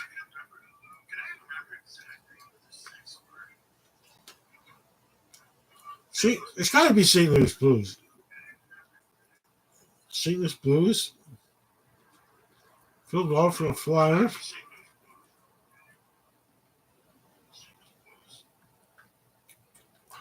Los Angeles Kings. Yeah, that's got to be one of them. There's three. I'm just doing this without cheating myself. I'm not cheating. I'm not looking on a phone or some device, a tablet or anything like that. No cheating. Just my own memory. I had a tabletop hockey game that had, what was it? Was the first time having a tabletop hockey game with 12 teams on it. And it was the Philadelphia, no, it was, oh, that one was a little bit later, and maybe a year 70, because there was the stickers to put on we got stickers. Which team? They gave all teams stickers. And there was Vancouver Canucks were on it. And the reason I liked the Vancouver Canucks one is because the goaltender had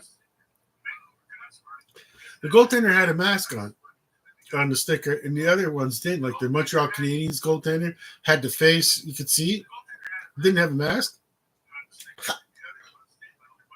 Like these were individual stickers he peeled to put on the plastic men, players, and like the players that spun around.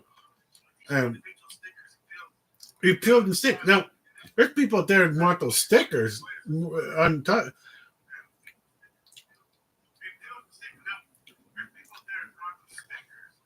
And it had the face off in the center, the puck with the face off in the center.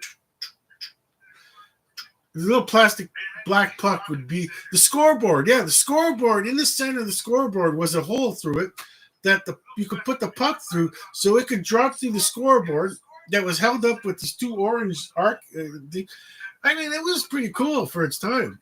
You gotta remember, there was no real electronic toy. Now, the most contrary to popular belief, in 1973, there was a Pong game available for the television. People forget that one. But there was Pong available for the dedicated Pong game, and I seen it as a very young person. I'm talking before Atari 2600.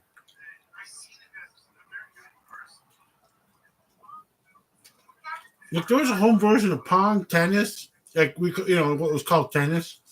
And I can't remember if it was Breakout or not.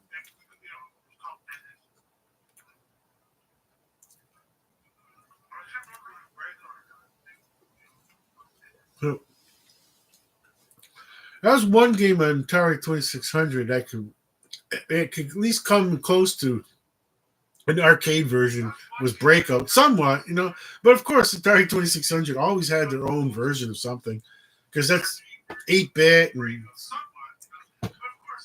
it was a different machine that was at the arcade. It was dedicated.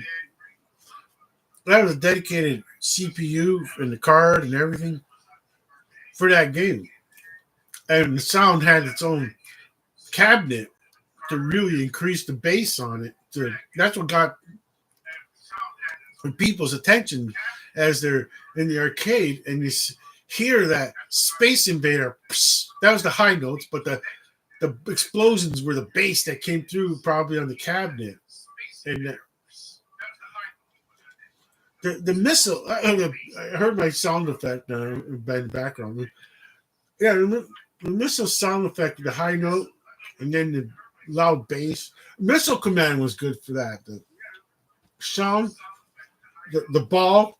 Now, okay.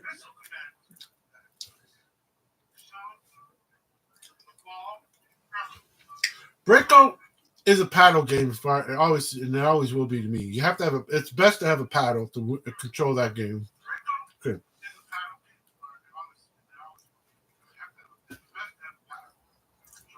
Missile Command, the tracking ball, not a mouse. The tracking ball is way more better to control that little cursor that goes around the screen. Like in real life, you'd want a tracking ball than a mouse. Mouse is called the mouse, the tracking ball, but I'm saying it does. Like the tracking ball, it didn't matter where the position of that ball was, and that it was so the human brain could instantaneously find that cursor again and coordinate it with the tracking ball quicker than you could with today's world of a mouse, because that's just people think that you can break a joystick. You can break a joystick trying to do what you can with a tracking ball. Tempest is a paddle game forever. I can't play Tempest unless it's a paddle. I refuse to try to use some home version with a joystick. No, it's not the same. I can't play even Breakout with a joystick. I just don't. I refuse to. I just can't break the joystick trying to go right so fast. It's so much easier to control with the power. And then driving games, I like the steering wheel.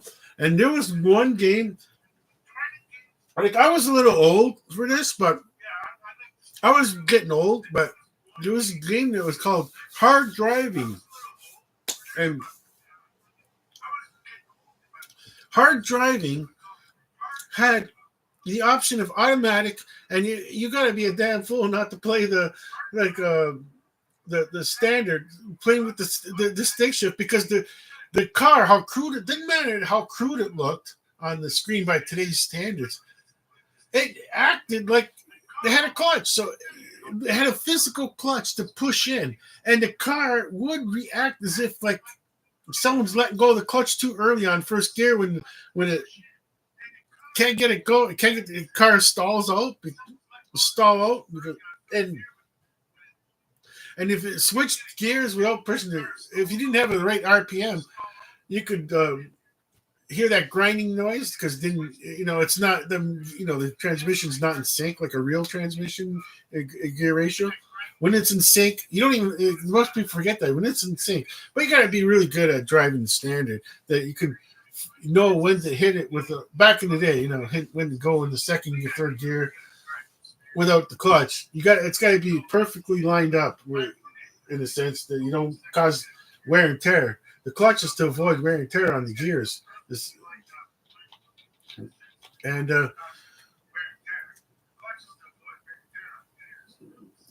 So yeah, Hard Driving is forever a game that I would say, if it's all working properly, even though the graphics are crude, it's still fun probably to play at an arcade. If anyone goes to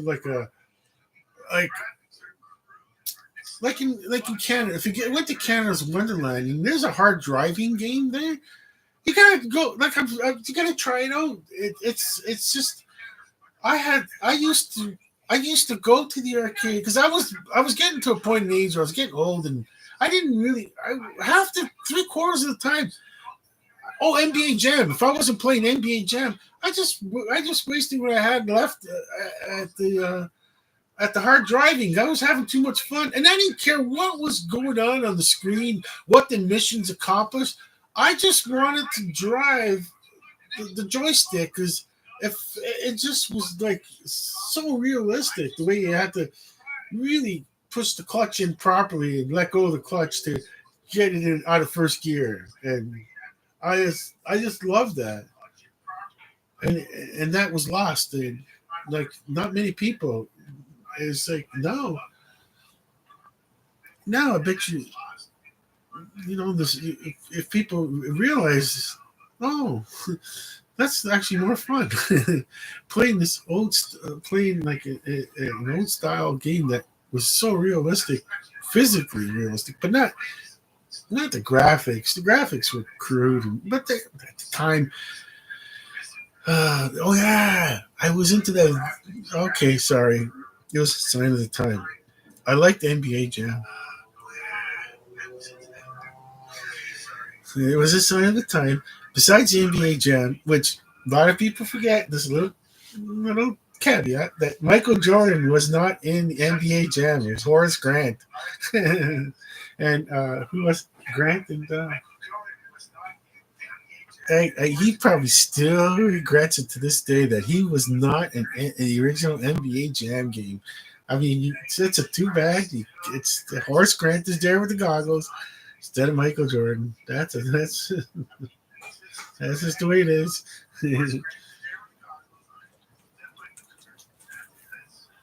There's two players per team, and yeah, Scotty. I'm very sure. I'd almost want to look up the phone because before they go back to live action, I want to make sure I want to play this again and go and make sure that I'm not in error. I'll listen to my own. Okay, when I play it again, I want to make sure. Okay, so the original, we're gonna type in original cast, just for fun, put cast of NBA Jam. And it should give me all the. It should give them all to me. Okay, from the sources across the web, it says, okay, Anthony Hardaway, Christian Leitner. Wait, no, I don't. Christian Leitner? Wait, are we sure? Okay, let's see. The original NBA Jam duels. Akeem Olajuwon, that's for sure. Okay, let's see. Come on, give me to me. Give it to me. Okay, the Milwaukee Bucks, Blue Edwards and Brad Lohaus. I don't remember those two players. And I was into the NBA at that time. Los Angeles Clippers, Ron Harper and Danny Manning. I know who Danny Manning is. Okay, cool. 20. Okay, Boston Celtics, Kevin McHale and Reggie Lewis. Whoa. Okay, I know Kevin McHale, of course. Washington. It was called the Bullets at the time, not the Wizards. Tom Giuliota, G-U-G-L-I-O-T. I can even and Harvey Grant.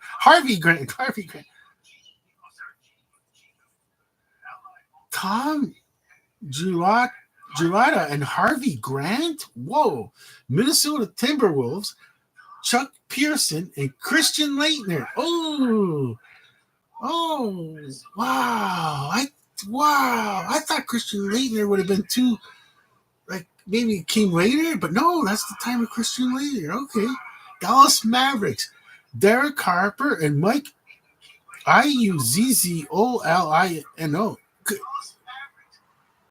You, I don't remember these players. They don't really like the kid Derek Harper. I don't remember no Derek Harper and Mike Iuzz. I don't remember this player. I would be able to say his name properly if I recognized it. I knew who they were. Denver Nuggets. The the com the Kembe Mutombo and LaFonso Ellis. No, like I know. I think I remember I remember the Kembe Mutombo? Not really. He's a Hall of Famer, but I don't know. Cleveland Cavaliers. Mark Price and Brad Daugherty. Oh, that's for sure. No, not a lot of people will remember that. Philadelphia 76ers. Jeff Hornacek. Yes, yes. Hershey Hawkins? Okay, folks. I don't know no Hershey Hawkins, but I know who Jeff Hornacek is. Miami Heat, Glenn Rice, and Ronnie Cycli. Ronnie Cycli was a star at Syracuse University. Okay. Sacramento Kings. Spud Webb. Wayman Tisdale. Okay. Number 18, Los Angeles Lakers. James Worthy. Vladi Divac. Okay. Chicago Bulls. Scottie Pippen. Horace Grant. Here it is. Detroit Pistons. I say Bill Lambier. Charlotte Hornets. Larry Johnson and Kendall Gill. Okay. San Antonio Spurs. David Robinson, the Admiral.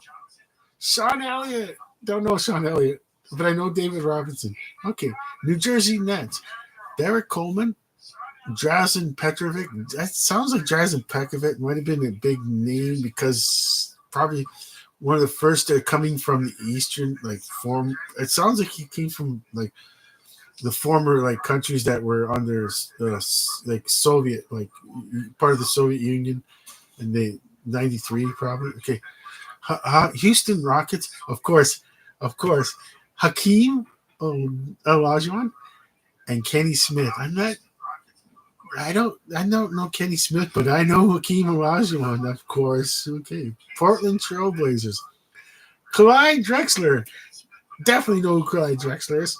Terry Porter. Yeah, I'm not sure, Terry. I don't know. Oh my gosh. Okay, here's one. Orlando Magic. Shaquille O'Neal and Scott Skiles. Okay. Scott Skiles. Okay. But Shaquille O'Neal definitely go, yeah. Knicks, of course, Patrick Ewing, and Charles Oakley. Okay. Golden State Warriors. Tim Hardaway and Chris Mullin. Oh, Chris Mullin. Oh my gosh, we're going back to live action. Zach Collins in the backfield tosses one number 80. Goes for a nice pass. Oh, no, they're showing replay. Oh my gosh. I'm out of my. Okay, I was looking up and down. And, they're just talking on the. Oh, okay. They're not back to live action. I get the Golden State Warriors. Chris Mullin with Chris Mullin haircut. Oh my gosh. The staked Chris Mullin haircut. Okay, Atlanta Hawks. Dominique Wilkins. Stacey Ogmont. I know Dominic Wilkins is, of course. Let's see. Phoenix Suns at the time. Charles Barkley. Dan McGuire. Yeah, Dan Majerle. Majerle. Okay. Not sure. Okay. But of course, Charles Barkley. Okay. Seattle Supersonics. Did I say Sonic? Seattle Supersonics. Sean Kemp. That was a good player. And Benoit Benjamin. I didn't know who Benjamin was. I don't know. I'm not sure. Utah Jazz. Karl Malone. Jeff Stockton. Oh, no, John Stockton. I say Jeff. John Stockton. Those two I know. Those two I definitely know. Karl Malone, John Stockton. There it is. Indiana Pacers. Reggie Miller. He's one of the great Indiana Pacers. And Detlef Schrempf. I don't know. Detlef Schrempaf. I don't know if they just wanted to try to make it look like they use it. I don't know that player at the time. I wasn't a big. It was a different world. I would phase in and out of the NBA, but watching the sports highlights, you know these players, and of course, if you do watch the odd NBA back in the day, And like I go back to the time my peak NBA viewing was the Larry Bird, and that was it. After that, I was didn't watch NBA as much, but the Larry Bird and Johnson, the Magic Johnson era, post Cream of with Kareem Abdul-Jabbar, of course. Before that, that's the world that I like. That was the apex of and watching NBA basketball. Then it just kind of, I don't know, it just went downhill. Uh, just I don't know, it's just weird. Like I think I rather those days I rather watch later on, like when Duckman was on television, the cartoon series. I'm watching Duckman instead of an NBA game, but 5 years before that, I would have been watching the NBA game. So yeah, it's just the way it happens in life. But I've always kept NFL football and CFL football interest the same I am today. But the NHL interest, it's the same now as the NBA. I don't have any. I don't really have any interest until it's like you might as well. If you're living in Toronto area and you don't live close to the Ottawa area for the Ottawa Senators, yeah, you might as well just root for the Toronto Maple Leafs, and it makes it easy. Like when they go into playoffs, but I don't. I have no interest in going to watch a regular season game. I have. I don't. I don't have super interest in. Okay, we got the third quarter coming up, but yeah. So there goes third quarter starting. Here comes the kickoff by Winnipeg. It's accepted. 20-yard line. Run back. Toronto players got to the 40. 42. Okay, looks like Toronto will be taking it on their own 42-yard line. So we're right down third quarter. I don't do this as well as other people on YouTube that do this, and they already got the third quarter. They're right into it, but then they're monetized, and it's different. Where I go on those people, others, I listen to them. I put on the TV, listen to it on TV. Got the radio, so I can hear the play ahead of what's going on the television, and then I even put the one of two people that do live streams or something. Okay, Nick Arbuckle has got the ball in the backfield, tosses one, and it's going to be second down. It might be second and 3. Good, looks like it'd be a 7-yard pass there.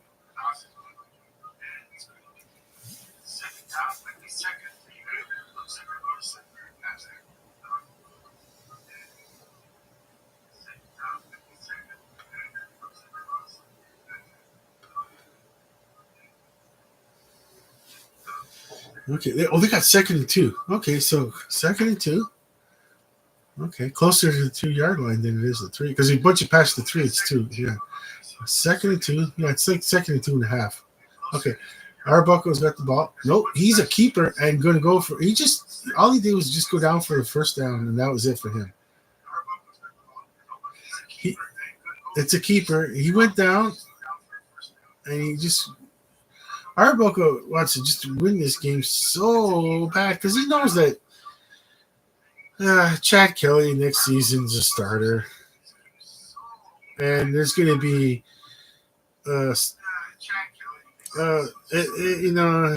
Cameron Dukes might be somewhere else in the CFL. Okay, so first and 10 at midfield. Jeff Arbuckle has got the ball, takes 3 steps back, tosses it in the air, and not caught. It's going to be second and 10 at midfield for Toronto.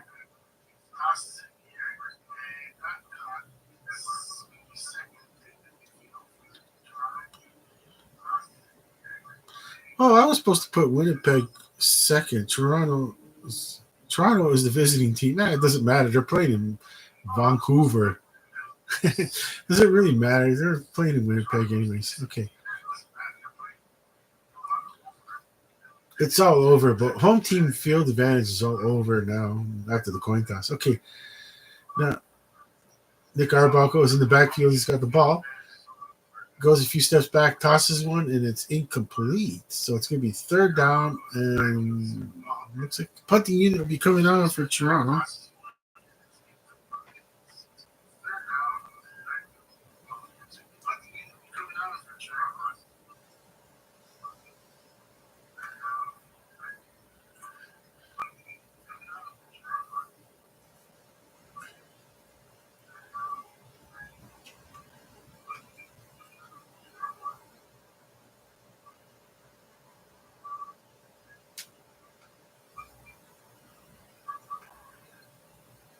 Okay, so we got the punter for Toronto. Oh, that's probably the backup field goal kicker. I wonder if he could do kickoffs. Okay, so it's going to be punted into. Oh, looks like Toronto's going to get a point. Okay, Toronto's going to tie the game, and Winnipeg surrenders a point. Okay, Toronto's going to tie this game. Winnipeg. Okay, now I could put the correct. Is it TOR first? Toronto 10. Toronto 10. And Winnipeg 10. What happened? Oh, I did it like that. No, I didn't want to do it. I sent it already. Okay, Winnipeg W taking up 2 lines. No, I don't do that. All right, it's too late now. Okay, okay. Next score, I'm gonna just take up 1 line again. Okay. Toronto, because there wasn't much scoring anyways. It's not like there was a whole lot of scoring going down. Whole lot of love. Down.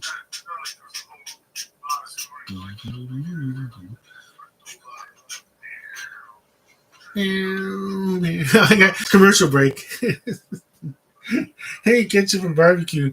I know you guys would want to come to a Led Zeppelin concert with me. I'd go to that. Oh, you're darn tootin'. I'd probably waste my good hard. You know what I mean? I'd throw a lot. I'd throw cash on. I'd throw cash at the ticket booth right now. I want to see Led Zeppelin. It's all about reliving your youth, you know. Like if John Bonham didn't pass away. Oh, that would just. Oh, come on, people my age, they're just trying to relive their youth, and they don't want they don't want like they don't want too many of the young folk near them, and so they'll pay for the extra because the young folk will want to go to the concert. In my opinion, they want to go to the concert. If it was Led Zeppelin still around, they'll go to the concert, but they don't want to spend a ton of cash. They know it's just the atmosphere going there. They're all old, and for me, I don't care. I don't want to be like 5 rows that close, anyways. But I would like a luxury suite where I can.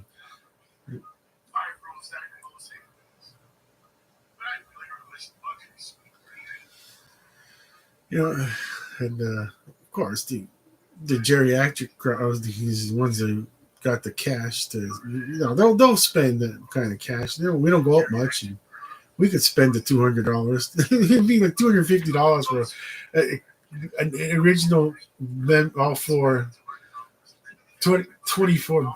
That would be just the start on ticket price. Okay, so first and 10, Winnipeg on their own 40. Winnipeg on their own 40, and it's a handoff from Colorado, and not much. It's going to be second down.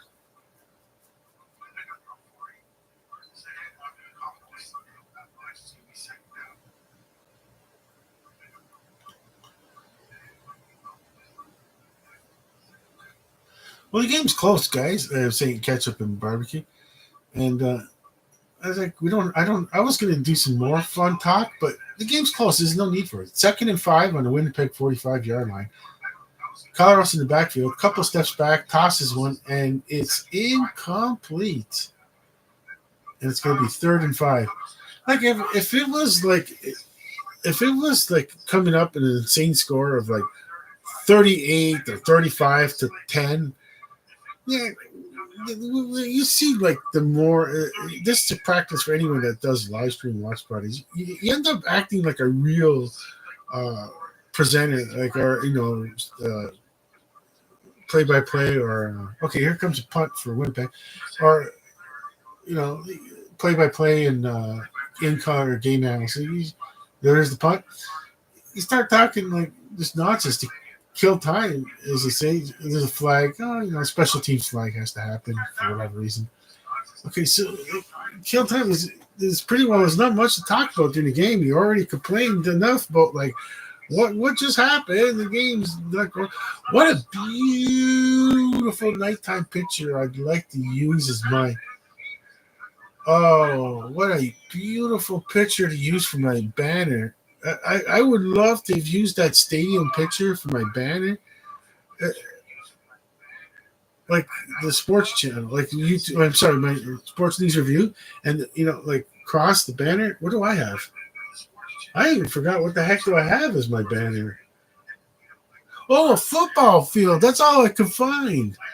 That's all I could find, royalty free, that fit the bill of being big enough to fit the YouTube. When I started my YouTube channel, now they're on commercial break, so I could, and that was during the commercial break showing the I don't know if it was a helicopter view and the stadium lit up at night and how it's all lit up the roof, and that's when I came up with like if I could have got that, what you know what. If I can get an AI picture version of that, but how would I'd have to pay for something like that because that would be the perfect banner. So if I could get the banner size for the channel, instead of that football field, that stadium would be perfect. Perfect.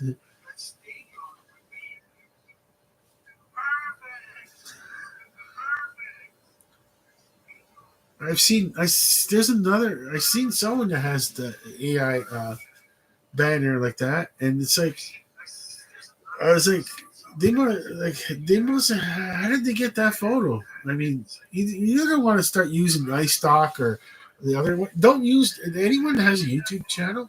Don't or any other device you're on. And this and that. Don't. Okay, let's get back to the game here. Don't use any copyrighted page. It's not worth it if you get it. You might get just it's copyright strike. Okay.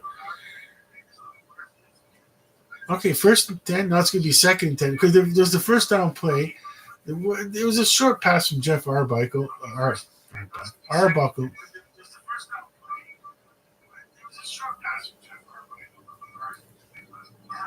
Yeah, but the copyright strikes anyone that hasn't had a YouTube channel and starting one.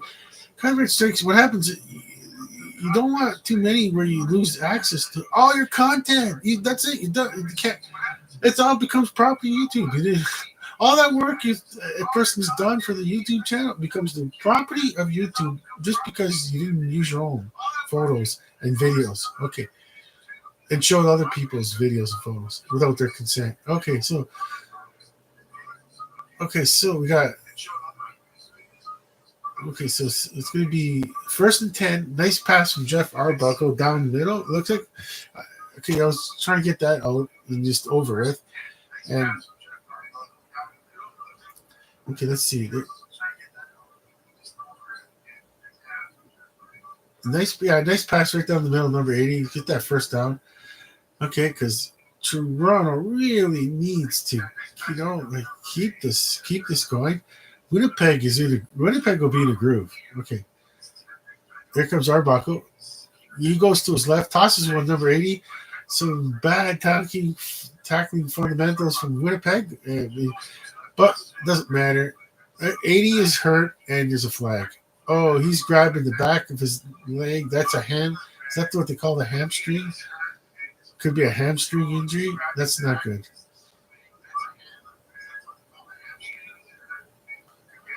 There's a penalty that's on Winnipeg. Is it declined, they're saying? It's going to be first down. Illegal contact. Okay, that's all. Okay, it wasn't after the play. If there's after the play, then after the play, it gets tacked on.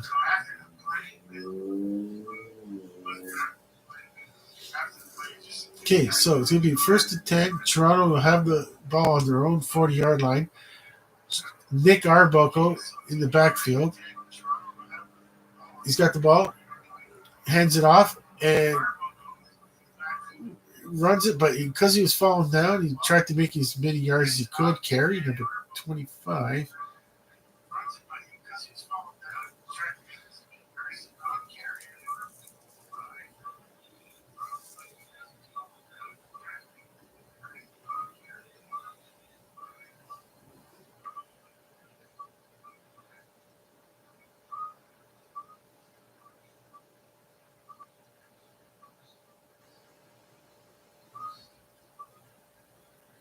Okay, so 2nd 3 on the Toronto 47-yard line.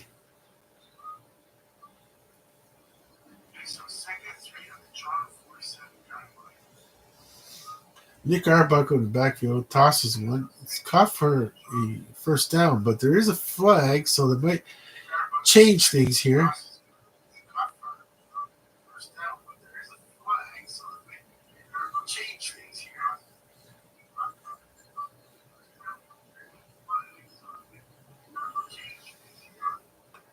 Offside in Toronto, that definitely changes it to 2nd and 8 now. Okay.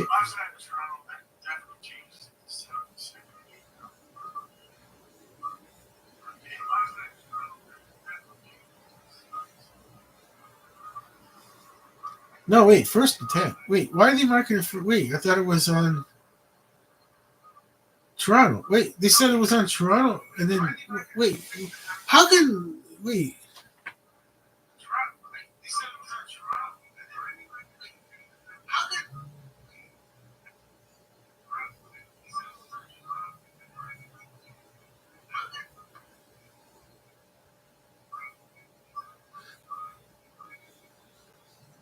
Okay, I guess 1st and 10.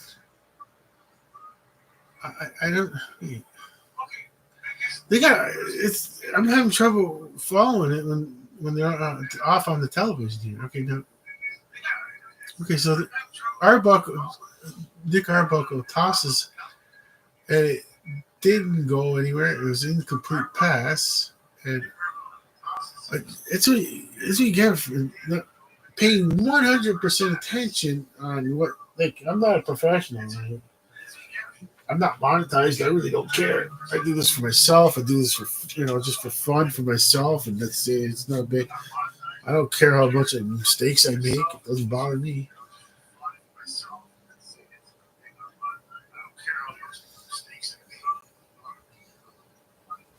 Okay, Nick Arbuckle in the backfield. Oh, he's taken down for a loss. They're gonna call it a fumble, and then Toronto is gonna still recover it. They're gonna still have it.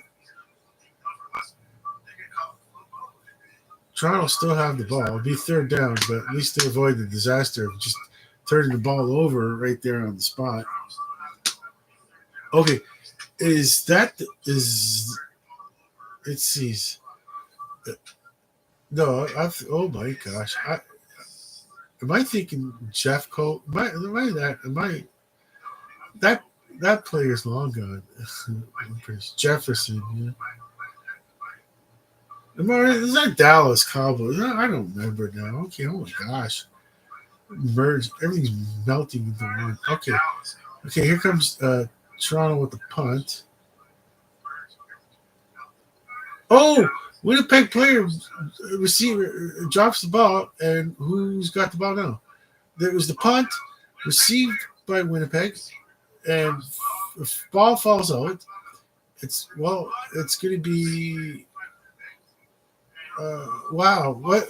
Okay, this is needed because to make this game close, we need this to happen. Let's see. There's the ball that goes out, and the Toronto player got the ball, so Toronto's going to recover.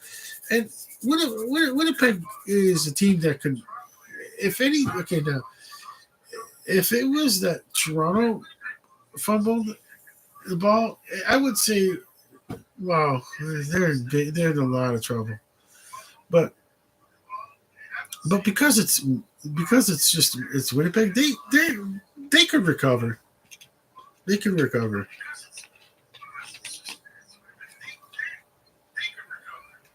I trust Winnipeg to recover from something like this. Then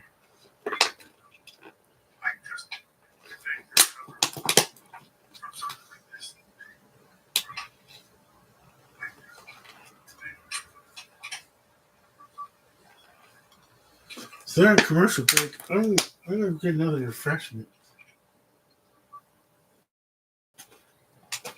I'm gonna have to use ice. I forgot to put some refreshments in the fridge.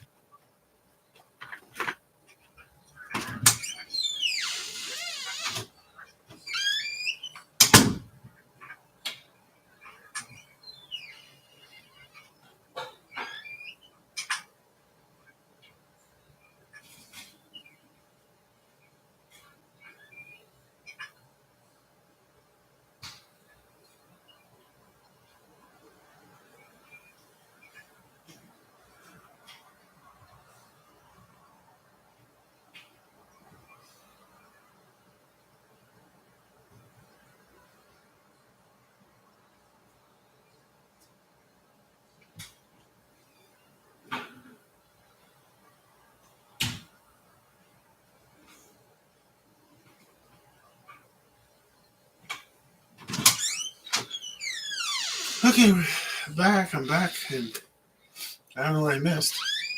Oh, no, not okay. Missing place. Okay, so from the first play, it looks like 1st and 10. Wow, Jeff. Okay. Nick Arbuckle, a toss to his right. The run after the catch, the touchdown Argonauts.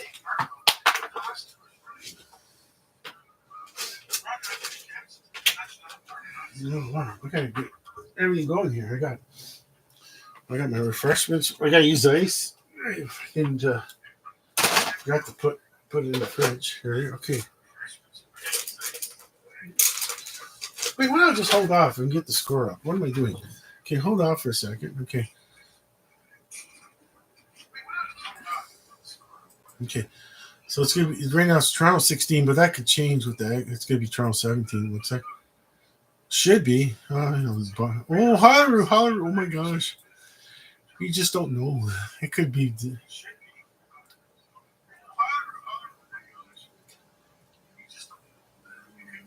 Okay. I think he's shaking off that injury, and he's gonna have all off season to work on the.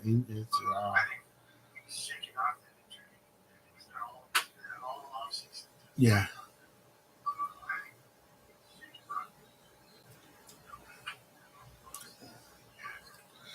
Okay, so Toronto 17, Winnipeg. Winnipeg 10.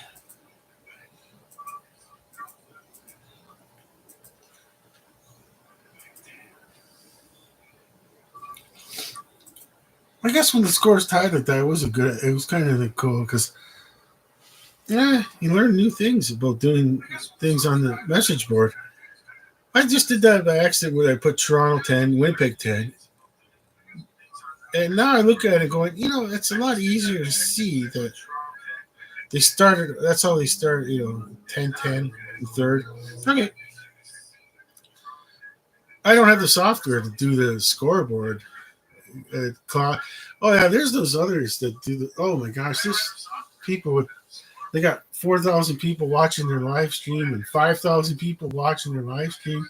And how do you even follow that chat line? It's just ridiculous. I don't. Okay, here comes the kickoff. Holloway kicks it off. Okay, so return, and it's going to be returned to the 35-yard line. Winnipeg will have the ball 1st and 10 on their own 35-yard line. 5:42 left in the third quarter. Okay, we're going to see Zach Colrose back. Okay, so they're going to stay. They're not going to go to a commercial break.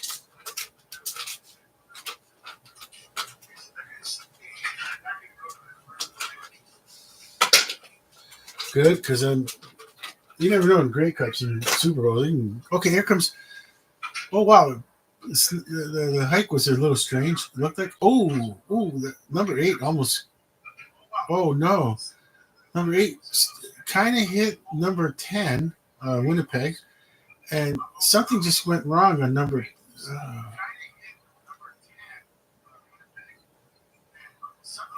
was there rules about hitting a player that the ball is not even catchable? Let's see. Whoa, what happened there? Okay, okay, there it is. He didn't catch it. He's got he got his leg caught. Okay, 2nd and 10 on the Winnipeg 36-yard line. Colorado's in the backfield. He has to toss it because he's they count as incomplete pass. They're counting as incomplete pass. He was hurt. Well, he was He was threatened to get sacked, and so he tosses it, and it almost looked like it was a catch and then a fumble, but the referee said incomplete pass. So 3rd and 10. Now we're going down to less than 5 minutes left in the third quarter.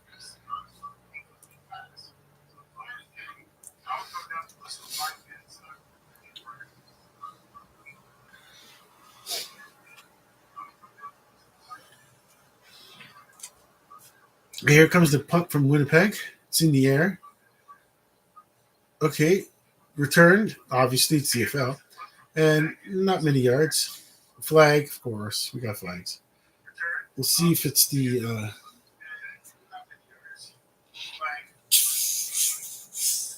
We'll see if it's the not giving 5 yards to the receiver to return it.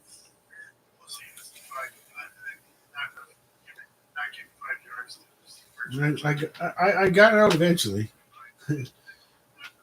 Okay. I like listening to myself on the tablet on the background. See, people have the microphone where they have the headphone where they can listen to themselves, what they said, and like I'm hearing myself again. It helps, and it helps to know what what to say next.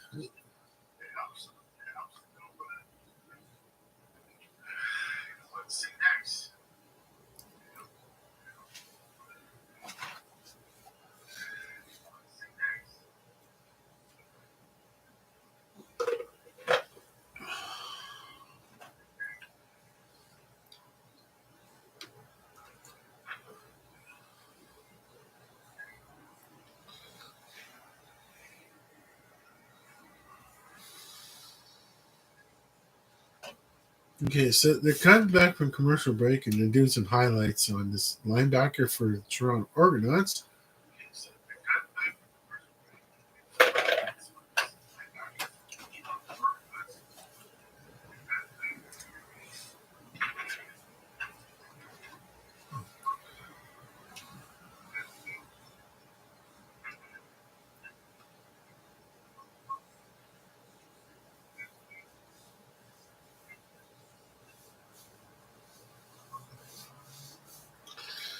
I know, it's funny. I'm looking at it. It's funny how it becomes a promotion, the city that hosts something events like this. And it's like, do I want to live in Winnipeg? Yeah, sure, I'd like to live in Winnipeg. I'm sorry, Vancouver, because it's in Vancouver. Can I afford to? No, not a chance. Okay, so here comes Helleroo. I'm sorry, Jeff Arbuckle, and he just tossed it away in an interception. Oh, what happened there? Oh well. 1st and 10. Yeah, well. I muffed up big time on that one. And I've seen that Jeff Arbuckle goes back. Nick Arbuckle. Oh my gosh. And he did so well, but did they really need to do this play? I mean, did they? Everything was going so good, and then out of nowhere, you couldn't make it boring just by getting first downs and keeping going. No, you gotta go for it all like your Zach Collaros. But you're not. You don't have Zach Collaros. You got Nick. You got Nick Arbuckle, and now you got the defense. Oh wow, number 20 Oliveira just ran down the middle of the field. The momentum just shifted again, and it's like if you got Zach Collaros, you can do that. You got whoever like Hamilton. You got Bo Levi Mitchell. You do that. Whatever you got. But Nick, you're an offensive coordinator, and you got Nick Arbuckle, and everything's going well. Okay, Nick, throw one down long field for no apparent reasons. Oh my gosh.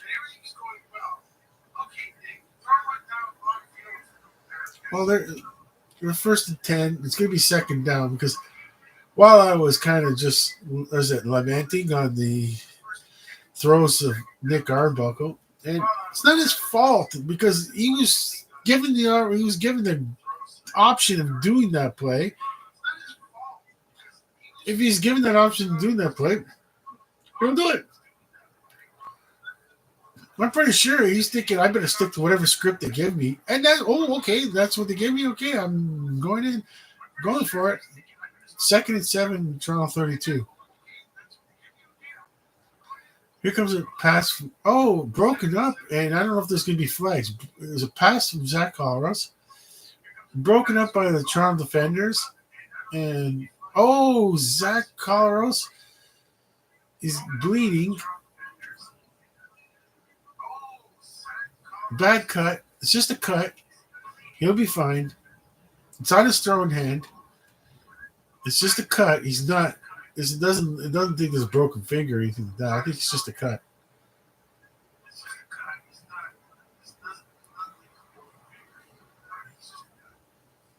Okay, we'll see.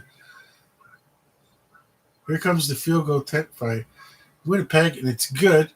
So it's going to be 17-13. Okay, Toronto 17, but I'm not worried that for Winnipeg that Zach Collaros has got a cut on his finger. He should be fine. They're gonna. I mean, if it's not broken, he'll be fine because he's going in.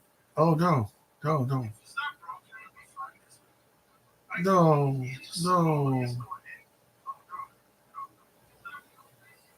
Oh, 97. 97 kept going in. But he pretended to let go, quote unquote. Yeah, they don't see there's an issue there has to be addressed. They played why do you do that for? Okay. Here's the first down play, a pass. Okay, and why do you blow the whistle? Blow the whistle. Okay. You got the first down on that. Okay.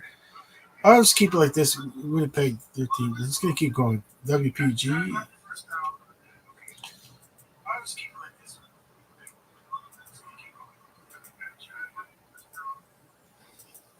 13.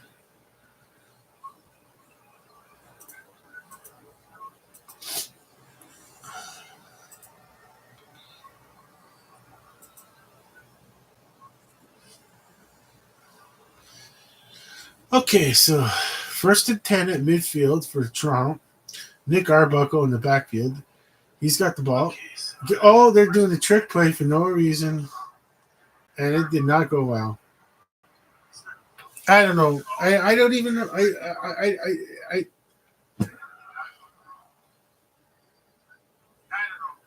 First, you're Toronto. What are you getting away from the script? Why are you doing this for? Why is this giving Arbuckle the option to go downfield, and then you come back from all this, and then you only got 3 scored on you, and you start to do this trick play. I thought they were going to do a second, but there was no way he was going to hand the ball off again. Because Nick Arbuckle in the backfield, he's got the ball, tosses one, and he tossed it way over number 83. He was wide open.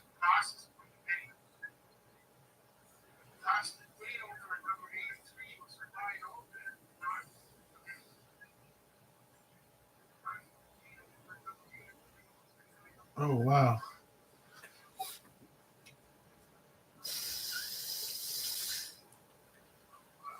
Third and 19 now, and they're going to. Oh, wow. That was just.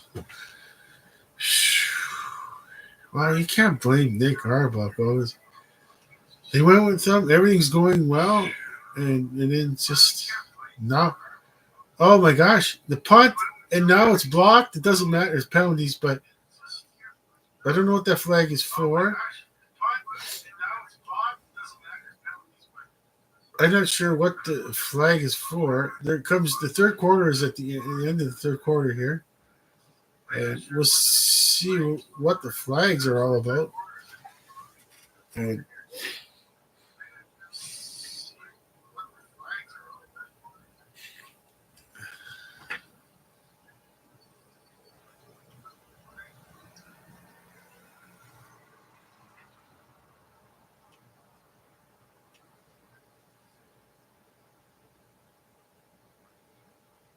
we'll see again. Where's the punter?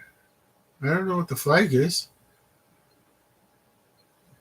I'm not sure. It doesn't even.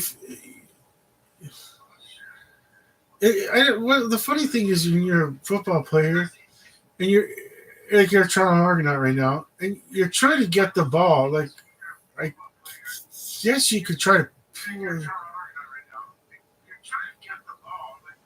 Wait, what's going down? What is going down?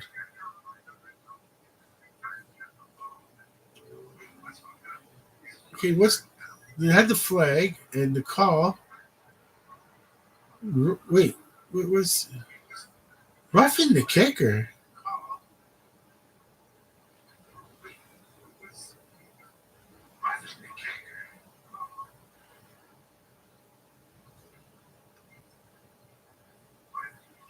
Oh, the loose ball interference. Oh, I thought you were allowed to do that. I didn't know. I actually thought you were. Maybe that's an old way that you were allowed to do that at one time. Push players out of the way to get the ball, but I guess you have to go for the ball.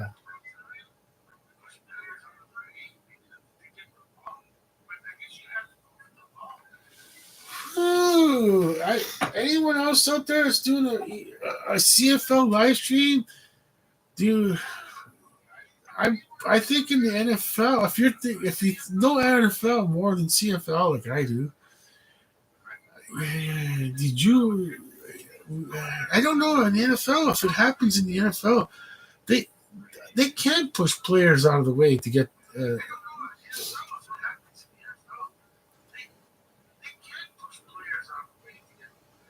the ball.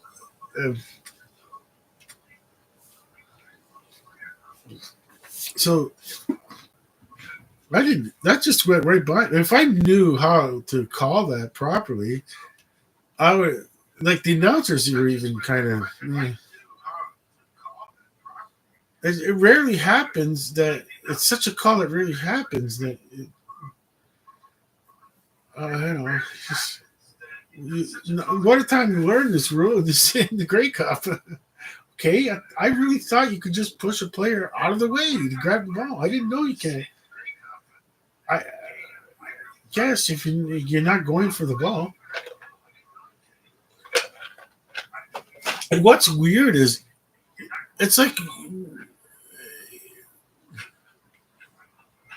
what's weird is if you're the Winnipeg player, there's no point even pushing the player out of the way. Well, they're showing that shot with the dome lit up at night, and yeah, I'd love it. I'd love it as a banner for my YouTube channel, the Sports News Review. Picture like that. Yeah, good luck getting that one. Okay.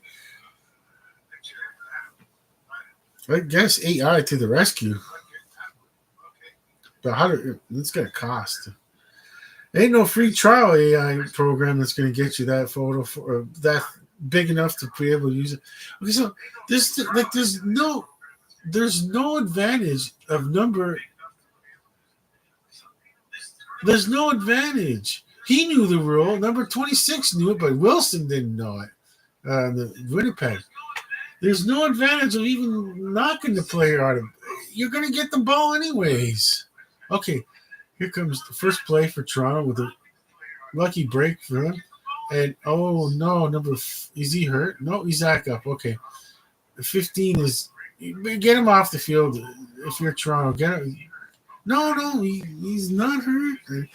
It's such an important game, a regular season game. You get him off the field in a Grey Cup or the Super Bowl equivalent, like a Super Bowl.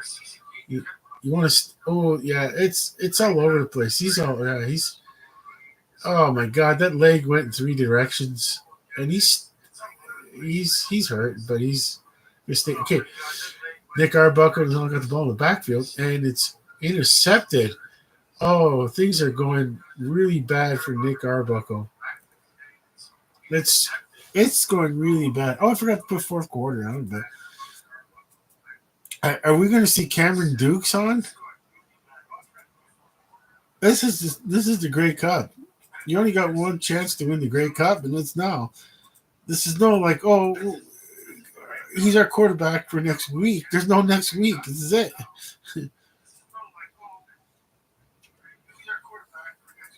Like Nick Arbuckle is our quarterback going forward next week. No, there's no next week. This is Grey Cup. So Cameron Dukes. I mean, things. If this is one more, he's got one more chance, and then Cameron Dukes is coming out. They got the lead, and that's what's saving them right now. That's what's saving them. But right now, they're going to lose the lead here, possibly.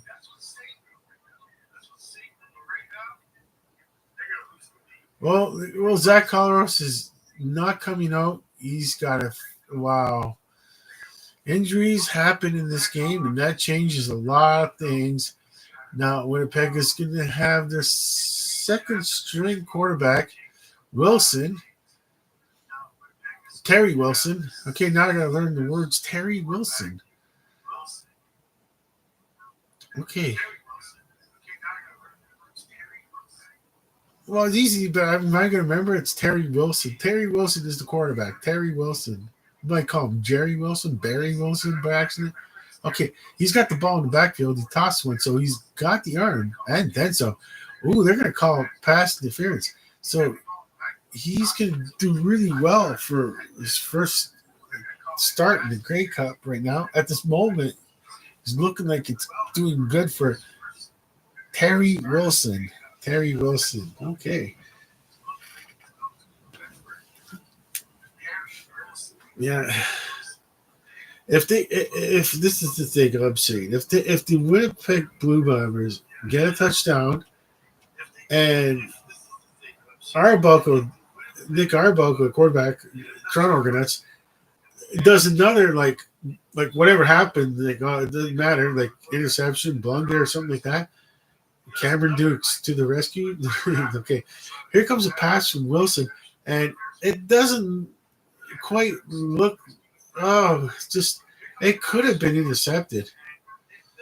But number 23, maybe that's why you'd say, maybe that's why you're on defense, not offense. The old expressions, because you didn't catch that ball.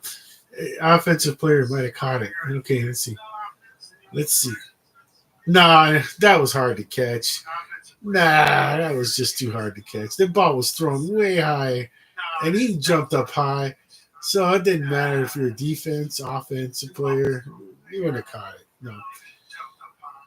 Okay, so here Terry Wilson in the backfield's got the ball. He goes again and tries it, but this isn't his fault. Number 88 through the fingers. And that was pretty crappy surface back there where there is a flag. Okay, my opinion is there's a little flaw there. There was a very smooth surface for the cleats. The player's going to slide on that, so it's declined. It's going to be 3rd and 10. So they're going to force him to think about going for the field goal here, which they probably will because, it's going to be 3rd and 10. You don't have Zach Collaros on. You got your second. He's just like he might be a really good player in the future. But at the moment, he's just been stuck into a spot where he's just oh my gosh, no way, that's offside anyways. That play, yeah, that's offside, and that might give him a first down. Oh wow! I was thinking like, wait, how did that guy find a way to get in the play on like offside? And it's declined. It wasn't enough. It wasn't enough for a first down. So Winnipeg is not Winnipeg. Sorry, Toronto is lucky that it didn't matter. But if he would have missed that field goal, that would have been an easier attempt for 5 yards, 5 yards closer. There's that overhead shot of the stadium lit up, and I'm like, oh, why are you doing this to me? I really, really love that photo. I would love to figure out a way how to get that. It's got to be. I forget how many pixels but it's got to be like this on-screen keyboard, like the way this on-screen keyboard is wide. It's the picture. I'm sorry, I skipped ahead. The picture has to be wide, enough pixels to fit the banner across the YouTube channel, and they'll give you templates to work with if you can't find one because I only found one that was royalty free. It was a football field. I'm like, well, better take something. It's sports related. So that's kind of, but I guess I should try to look into finding. Like the banner, it's not like the icon. When you pick the icon for a channel, they're on commercial break. Okay.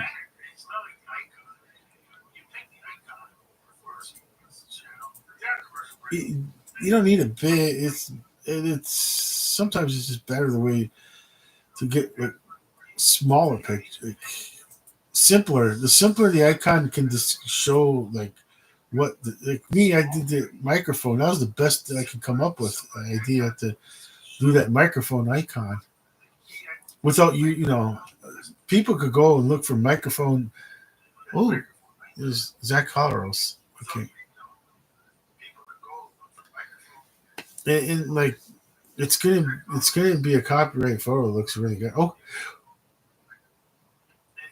Jeff Arbuckle is back. He's still in. Okay, he's got one last chance, and that's my opinion. But it wasn't a touchdown. Had it been a touchdown, you're saying, well, look at his hand. It's cut up pretty. I'm looking at Zach Collins's hand. It's cut up pretty bad. Wow. It's got a bruise on it. I don't even know how he's doing it. They're going to try to find a glove for him. Okay. Oh, these. Oh, wow. It's the last game of the season, of course, and it's not like okay. Arbuckle fakes it. No, he does the handoff. Number 25 does a really good run. Okay.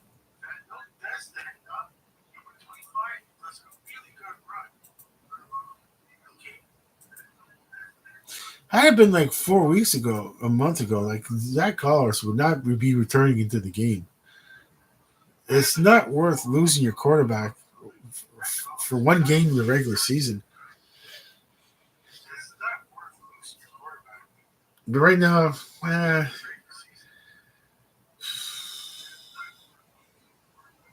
it's just the total discomfort right now of being able to throw with that hand. Okay, so Nick Arbuckle got the ball, throws it to his right, but it's dropped.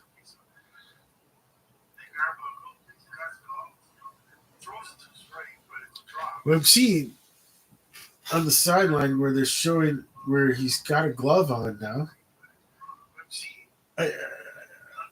He's got to use those gloves. I wonder if there's the quarterback version of those sticky gloves, as they call it.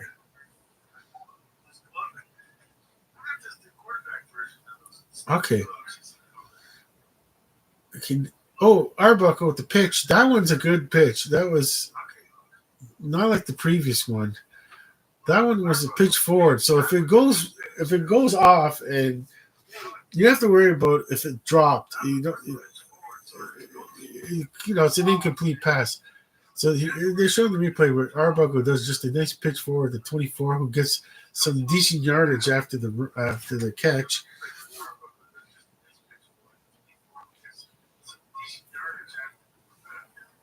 Okay, so still, it's going to be first and 10 on the Winnipeg 31-yard line. So Toronto quarterback Nick Arbuckle in the backfield, looking good still. He's got the ball, hands off, and it goes for like a 3-yard run, possibly 3 yards. So it should be 2nd and 7. Should be 2nd and 7.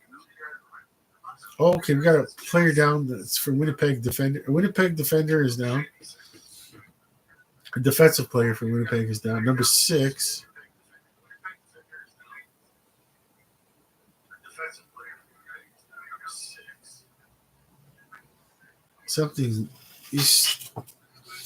They're calling a timeout right now, and they're going to go to a commercial break.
Okay, we're still on a commercial break here.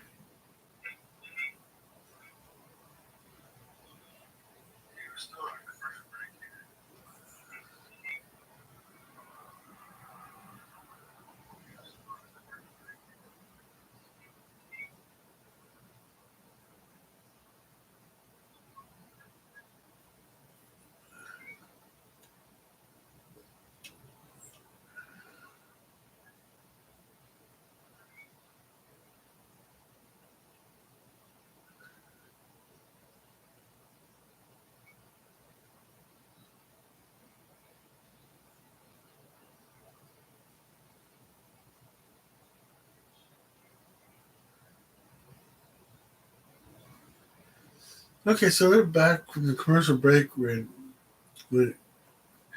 play-by-play and in-game analysis is talking right now.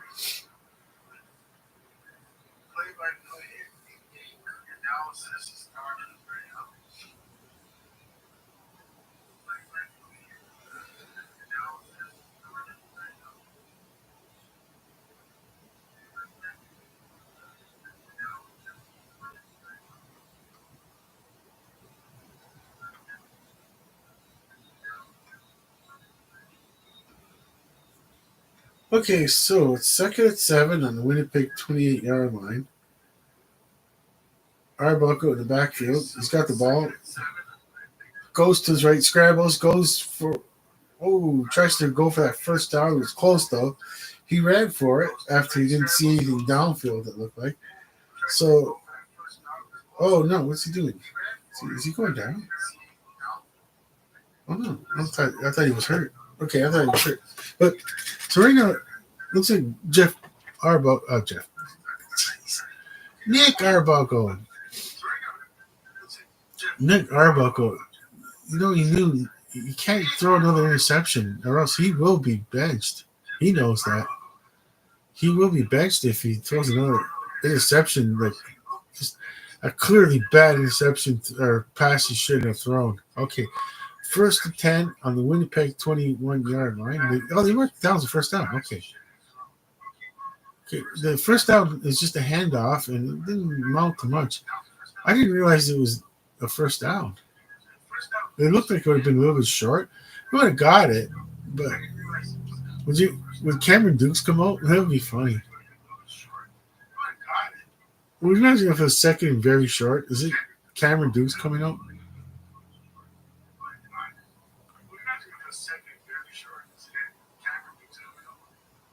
Yeah, well, Nick Arbuckle looks, he's keeping his spot on.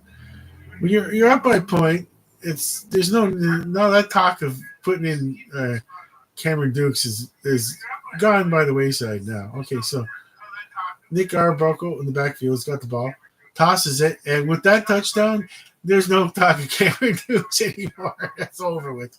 That's how close it is in football. You gotta football in a championship game. It's what you've done lately. You can't. There's no time for favorites. There's no next week. There's no next week. There's no next game. That's it. So this season's over at the end of this regulation.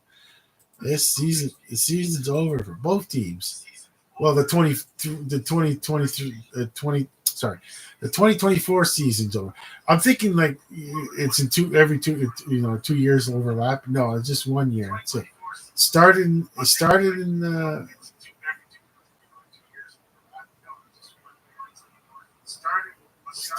earlier in 2024 and ends in 2024. Okay, Hollywood's looking like he's not showing any effects of the injury. And these kicks, his extra point kick is really good. So we got Toronto 24.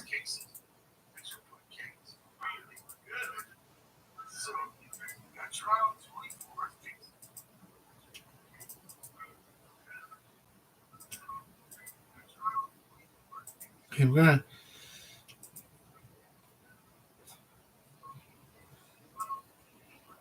Okay, so Toronto will have to kick the ball off because it is a touchdown. But if Toronto scored a field goal, and this is where I'm saying that NFL should look into that one. When a team scores a field goal, give the ball the 30-yard line to the other team. It's just a waste of time. These kickoffs and it's just like I said. It's when there's 5 minutes left, they have to kick it for. They have to kick off on the field goal. 5 minutes and under, they have to kick it for a field goal. I'm sorry. Yeah, they have to do a kickoff for a field goal. I only had half of it correct. Okay.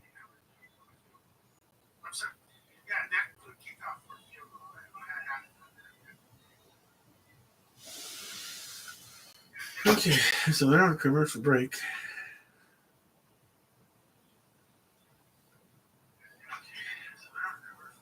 Well, at least I'm enjoying the last of the cable television because that's it for the cable. After this, I doing this live stream watch party, and that's it for the cable.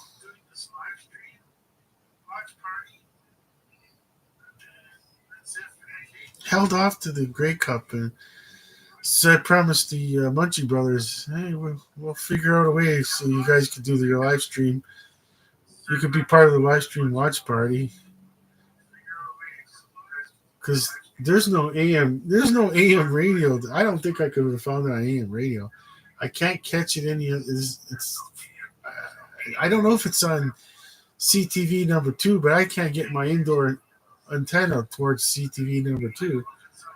And I'll be okay because I got, I got the antenna point. Oh, here comes the kickoff for Toronto. Winnipeg turns it back over to the 26-yard line. So yeah, I mean, I'm trying to say, okay, so 7 minutes and 1 second time remaining in the fourth quarter. Okay, Zach Collaros is coming back onto the field. And we'll see.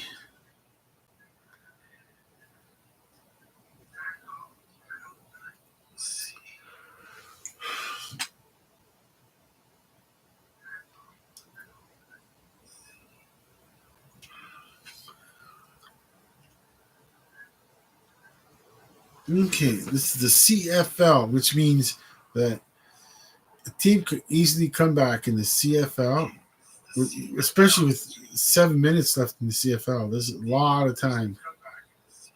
Even if they end up punting here, it's not to be deflated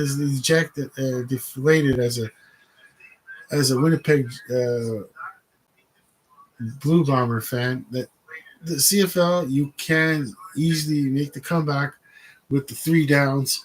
You could, you're hoping that your defense can get a 2 and out, as they say, and kicking on punting away on the 3rd down. And here he comes with Zach Collaros. He's got that space age glove on.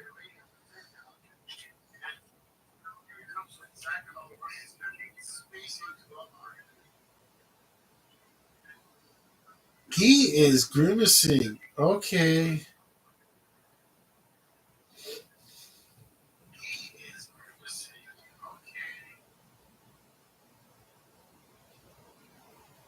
We have there's a Toronto Argonaut. Is it going to be on defense? Yes, on defense. Was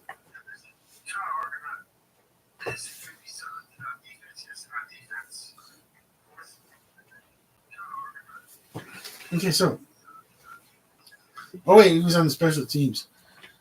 There was no play yet. It was 1st and 10 now. Okay, I'm starting to get exhausted from doing the live stream watch party. I'm not. I'm starting to not drift out, and I'm starting to drift in and out. Okay. Hey, Zach Collis in the backfield. He's got the ball now. It's his first toss with that glove on, and it's going to be testing it, and it's intercepted. Oh boy. Oh boy. And it's running back, and it's a good run back. Okay. Are they going to. I mean, how many are going to say that's the glove? How many people will start to say it's the glove? I don't know. It's kind of a quirky thing. Why did he? Yeah, he didn't even. He tests out the glove. I mean, like they give him the green light to say test out the glove with a long throw. Okay, I mean, shouldn't he have like? Yeah, he's looking like right now going. Why they? I should have maybe got a few passes first and then decide whether to do long throws.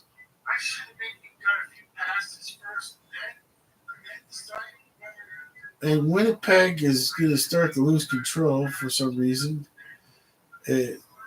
Well, usually it's if I'm going to say it's probably Winnipeg. There's going to be probably some. I don't know what's going on. I don't know if. Okay.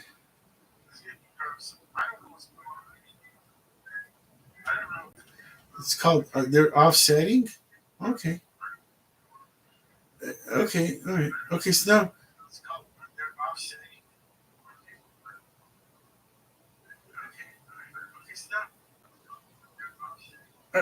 They're looking at the play as if like on the sideline. There's Zach Collaros looking at it, and I'm like,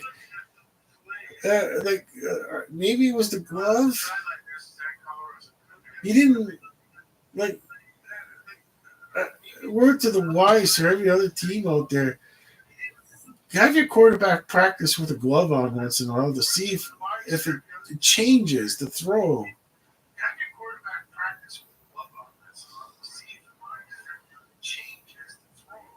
Like you learn from other people's mistakes, and that's one of them. Was that I'm gonna say, okay, this took so long. This took way too long. Okay. Oh, it's just a penalty on Winnipeg. Okay. All that just a misconduct for Winnipeg. Okay, then why did it take so long? Okay. All right. All right. Timeout by Winnipeg now? I suppose they, they need to hold them to a 27 to make it an 11-point game. If they get a touchdown here. Oh, he did that classic touches the ball and then pushes? Number one. And then,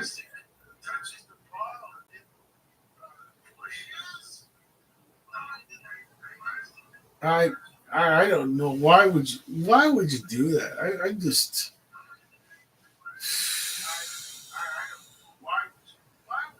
yeah, but then again, I hold in mind if I was of course I'm not gonna. People are young, they act funny. First on play was a handoff and didn't go for much, a couple of yards, and the defender number 32 kind of they say sniffed it out and easily stopped that play. Second and goal. So the thing for Winnipeg is having Toronto just making it a 3-point attempt because a touchdown would really deflate the team right now.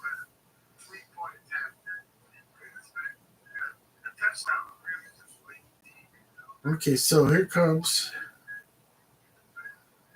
a second and goal, and there's a throw, and it's going to be third and goal. So this is a 4-point. If they go for a field goal attempt, which looks like they are, okay. So this is a 4-point save off that interception.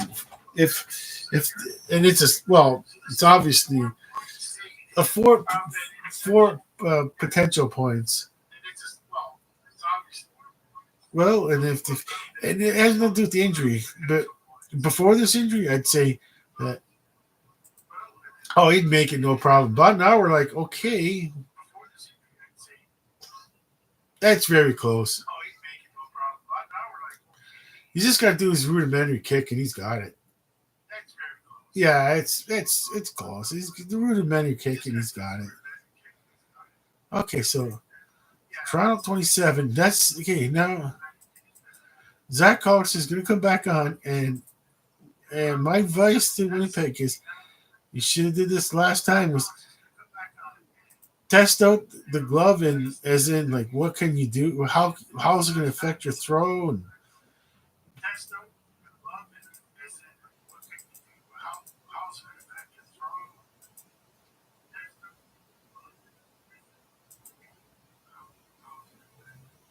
okay, so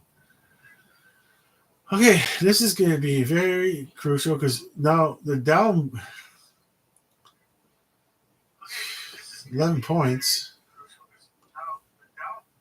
11 points, 5 minutes and 6 seconds remaining in the game. Well, regulation time, I should have said. I shouldn't have said the game because there's still a chance that they could tie the game. So it could be overtime. Or take the lead and Toronto ties the game. But either way, the proper thing to say is 5 minutes, 11 seconds left in regulation. Covers all the bases.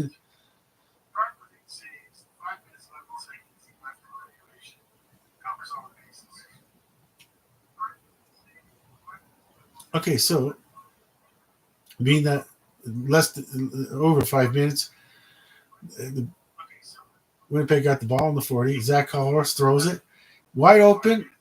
See, that's what I mean. That's a toss that should have been done the last one. Now he knows like how he wanted to throw that ball compared to where the ball went. The trajectory and everything. And he can't just do that on the first long pass. That was like, oh wow, that was just wow. Okay, first and 10 on the Winnipeg 50. Zach Collier signal calling. Okay, he's alone. He's backed up now. He takes a few steps back, and that pass we almost really didn't get there. Incomplete pass. See, that's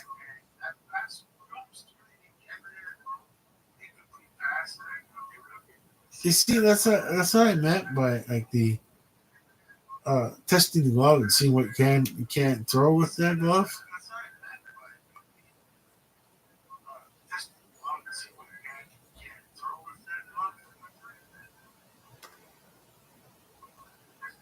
What you can do with it. Okay, so second intent, the flags could be offside. Is if it doesn't, if it's on Toronto, Winnipeg's got the first down. But if it's on Winnipeg, they're in a really bad position right now because they did get the first down.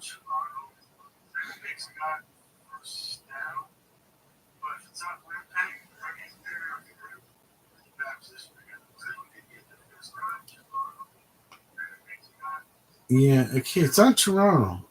No, it's on Winnipeg. Sorry, because Winnipeg is going from left to right on my television screen, and he pointed to that side of the screen. Yeah, Winnipeg is going left to right, and he pointed left. So yeah, it's on Winnipeg.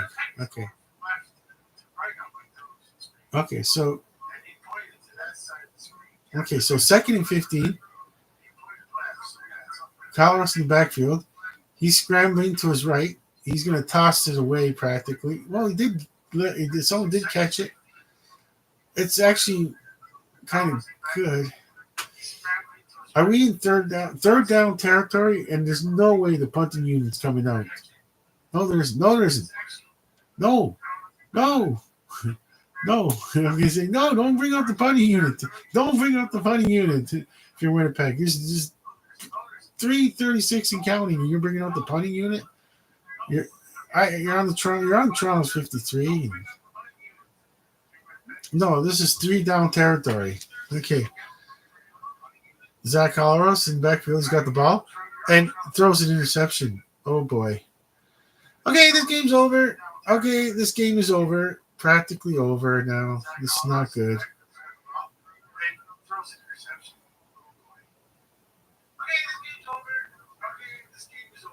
It's practically over now. It's time for Zach Call. It was one of those deals where he wanted to go in, but I don't know.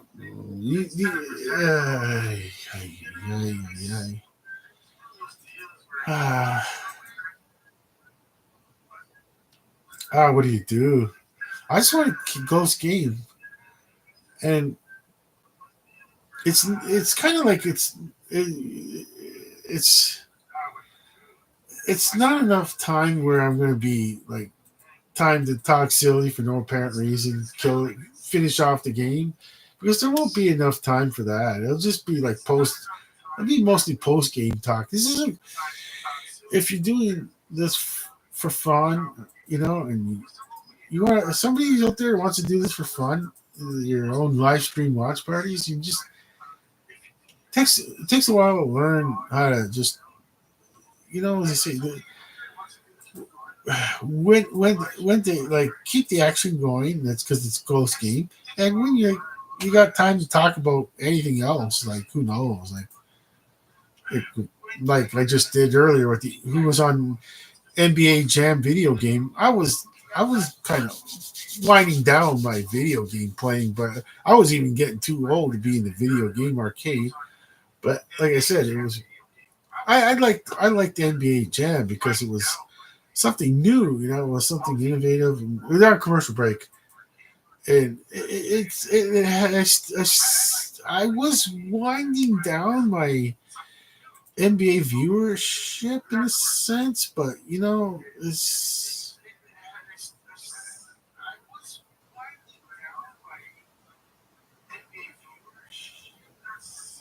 I was trying to think of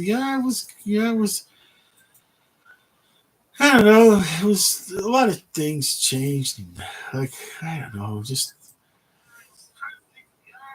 yeah, it's like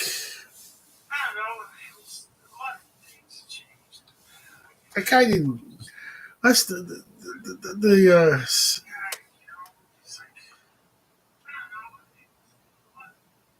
San Diego Chargers. For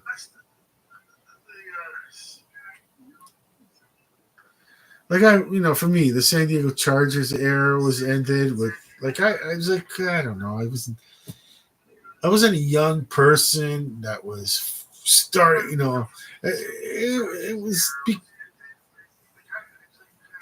It's like '86.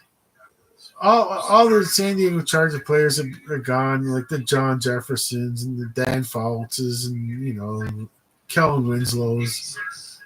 And along comes Jim Kelly to the Buffalo Bills. And I'm like, that's what got me interested in Buffalo Bills.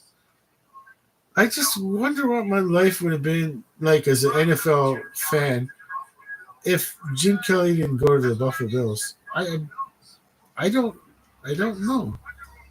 Just I probably would have just eventually wandered on to the Buffalo Bills with the '99 Bills. Who knows? Okay, or maybe would have just followed Jim Kelly wherever he went. So the kickoff, being that it's less than 5 minutes, Toronto had to kick the ball off, even though it was a field goal. And yeah, it looked pretty like the ball just looked like it wasn't thrown like it should. I don't know. It's hard to tell, and he doesn't know what to make out of it too. He's going. I'm looking at the head coach. Sorry, I'm looking at the head coach, and he's like, "Well, what was I supposed to do? Like, what was I supposed to do? Like, just take out Zach Carlson. He doesn't want to be taken out. Okay, so I wonder if he's down there. I didn't even look to see if he's still on there.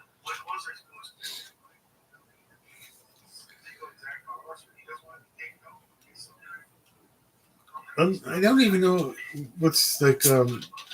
Okay, so 2 minutes and 35 seconds left, and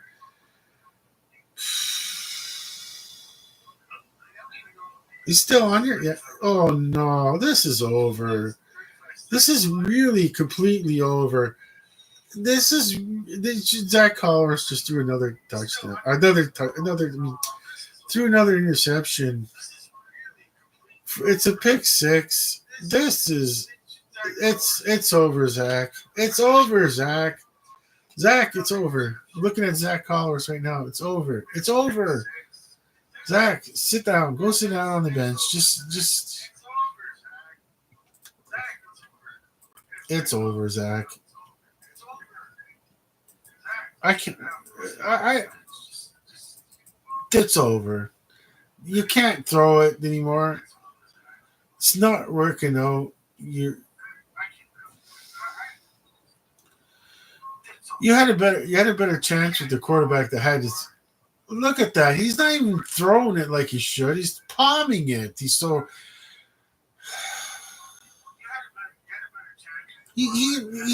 like I could have threw it better in my day. Oh my gosh! Even like I'm 30 years old, I could have threw that ball better than him. That's how embarrassing this is becoming. Okay, they got a touchdown.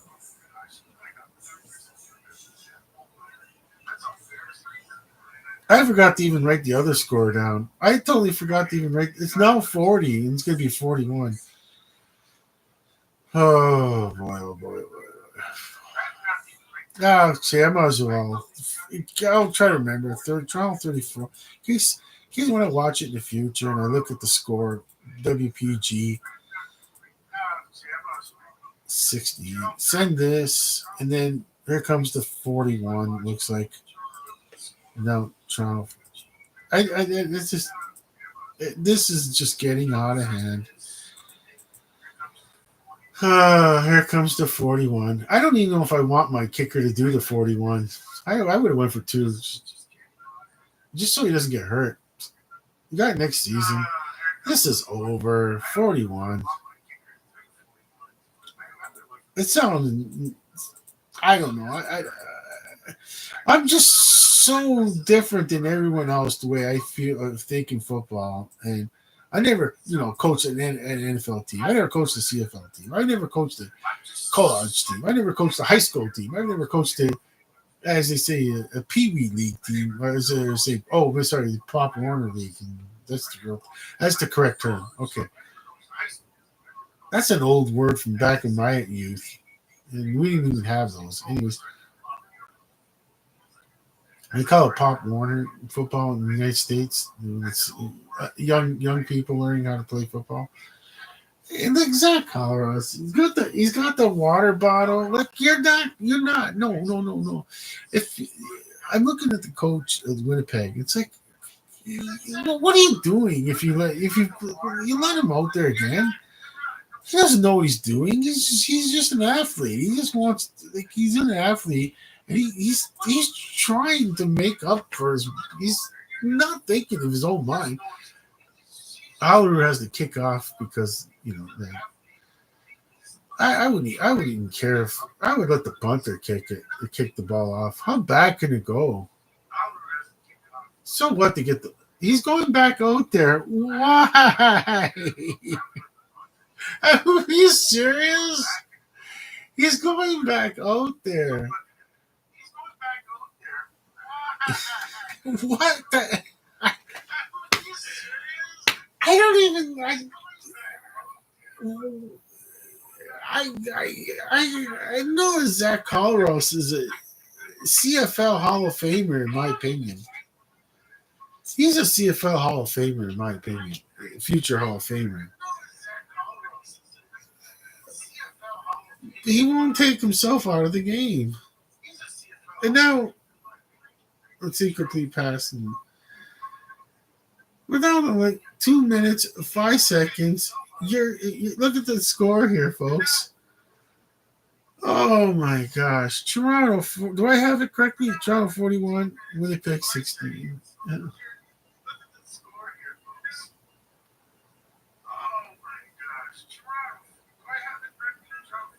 Oh, I don't even know. I just don't even know what to think. I just, like, what does he see? Like, oh wow, like the other quarterback couldn't have done that screen pass. And oh wow, Toronto's letting you have these, letting you run away with these plays.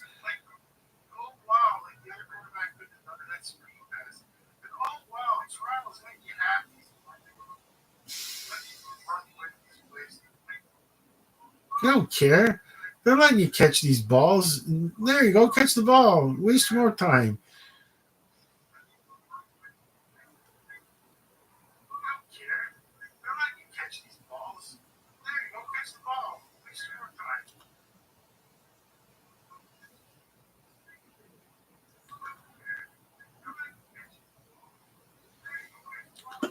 Here's an incomplete pass, and 3rd and 5, and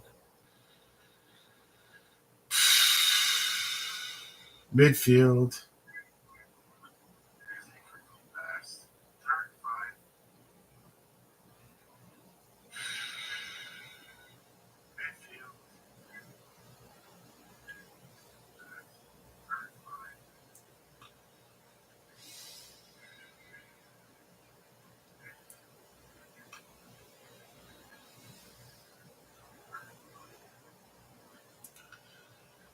What is it, like 25 more? They're down 25 points, and your coach is like not even thinking. He can't even have. He doesn't have the courage to go, Zach.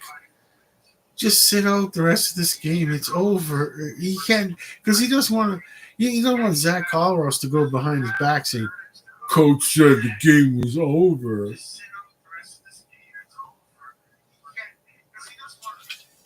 I think we know. I think the coach lost her locker room. Like, it's just an old way. Like, Zach Colros is stuck in an old way of thinking. It's over. This game is over. It was challenging. For who cares? If I was Toronto, I'd say, you know what? They can have it. They can have it.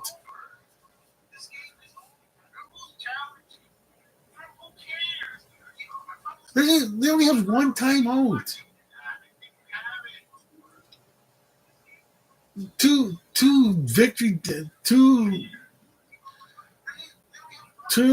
cares about the third one? Just punt it. You don't even punt it away. Oh, victory formations. Here comes. Oh, they didn't even run out of bounds. Like, like even I think there was I don't know if that receiver kind of like if I don't run a bounce, the clock only stops momentarily. We could just end this quicker. I don't know. I'm starting to wonder.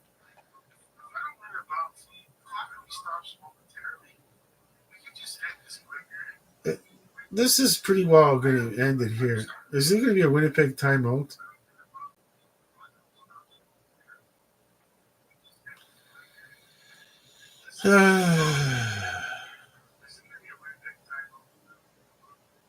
I kind of like it because you know what? Is it? No. What is that? If it's not a Winnipeg timeout, then what's going on? 2nd and 2. Why is the clock now? The clock is running. There's all crap on the field. That's probably another thing. Is they're gonna have to avoid. What are you gonna do to Toronto? Give them penalties? Like I don't. The minute and 18 seconds left, and this is just don't even touch them.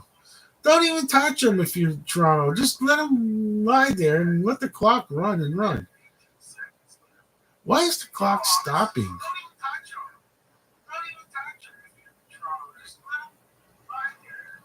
Why is the clock continue? There it goes. Why is it take? I didn't know there was different rules. I totally forgot.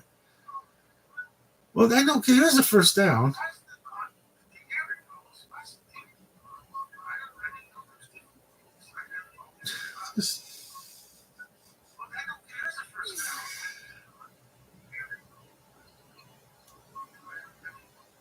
I don't even care about the onside kick anymore. Let them have the onside kick. What are they gonna do? Score a big wow! They scored another touchdown. What? Less than a minute left. They're gonna score. Watch them go for a single point after this. Then you go. What? How? I don't know what kind of path they see that they could score 25 points to tie this game up. That's 3 touchdowns. Okay, maybe 2, even 2.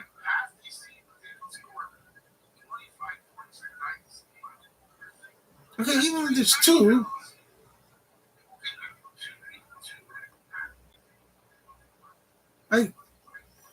I mean, 8 and 8, 16.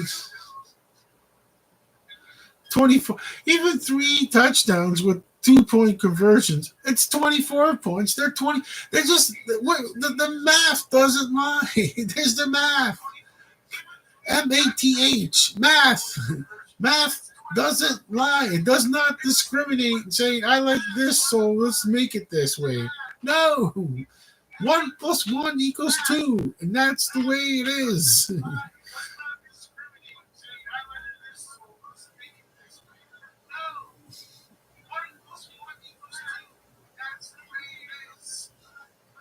Flag, who cares?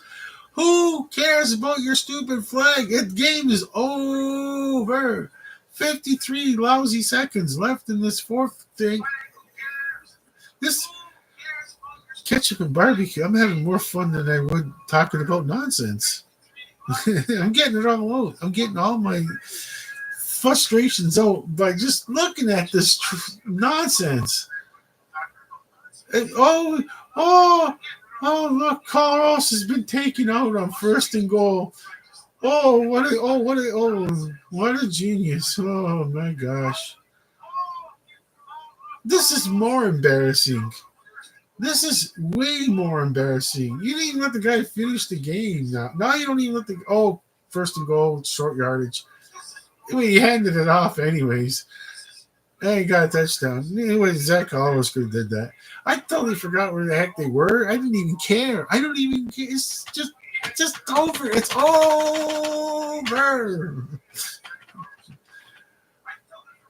All that's happening is players on Toronto are going to get hurt.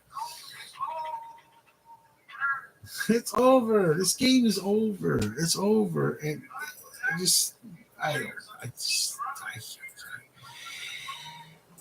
I totally wasn't even paying attention to field position. I wasn't paying attention to anything anymore. You're looking at the Winnipeg fans in the audience there.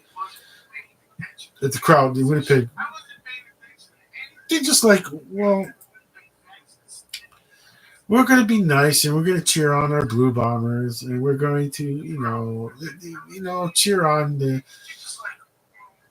presentation of the Grey Cup. And I'm like, I'm usually not that kind of person. I kind of like, I give up.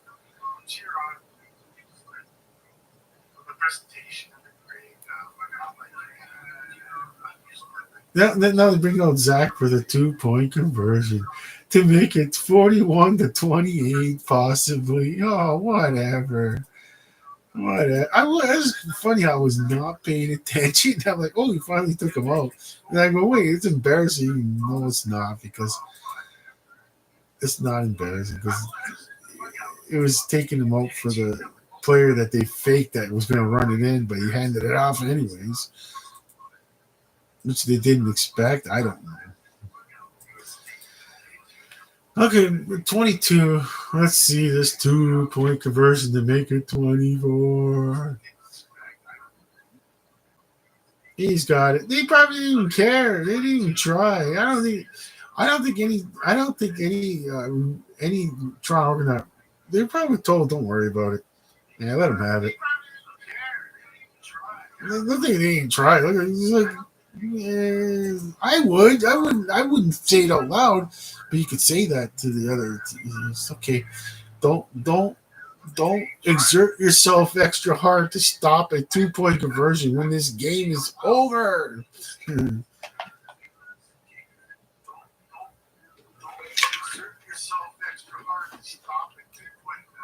Okay, here comes the onside kick, which usually is always fun. But in this case, I don't even know how Winnipeg.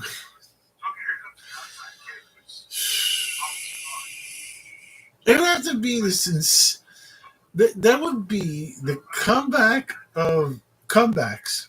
This would actually have to even make like the ESPNs in the United States of America, where they like. Here's the comebacks of comebacks. Toronto 41, Winnipeg 24. Fourth quarter, 47 seconds left.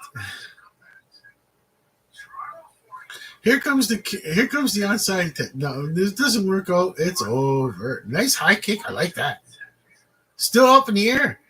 Oh my gosh, it was good. Toronto got it anyways. It's over. It's over. It's over. It was a nice try though. I liked it. I liked everything about that onside kick. And I like the way Toronto player just threw the ball out in the stands. Okay, it was a nice high kick, touched by the Toronto player, but being that he's allowed to touch it even before the 10-yard line, and he landed on the ground, and the Toronto player got it, and it's over, Zach. Don't do a timeout. Don't embarrass yourselves, folks. Don't do a timeout. Don't embarrass yourselves. Don't do a time. Don't timeout. Don't Winnipeg. Don't make it classy. Let's just end. Just let it go. Let it go. Let it go. Put that timeout in your pockets. Don't do it. There's Cameron Dukes to end this game. It's over. 20 seconds. They don't even have to run a play. Don't. They don't even have to. Winnipeg I'm just glad one thing. Winnipeg did not call a timeout. Don't embarrass yourselves. Make it classy. It's over. There it is. Final. It's over. Oh, man. Here comes final. Okay. Arbuckle wins the Grey Cup for the Toronto Argonauts as a journeyman quarterback. So anyone out there that has been from one team to another, there's still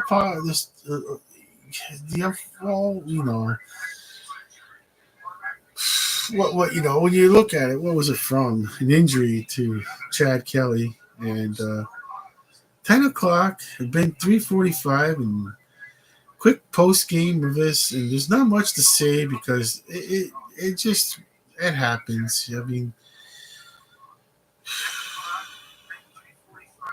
it happens. Coloros gets injured, and there's that was it. That was the game pretty well for and I'm going to say it vehemently that the player kind of like went too far, in my opinion. To like player went like after the play, like they should be allowed to hear the play and see if the player the whistle went and he still kept going up for review instantly. Like, let's just ruin a Grey Cup. A defensive player just ruined the Grey Cup by like being allowed to just. Well, what would have been the difference? So what? You kicked them out of the game for the potential, intentional attempt of an injury or something I made up just now. Just whatever, you know what I'm saying? I just made it up, you know. Oh well, the player gets kicked out, it's embarrassing. And then other people are gonna feel sorry for that player. It's like, oh, he didn't mean it. No, he didn't mean it. No, no, no. Just heard the whistle and just ran into him anyways. And, all right, they're.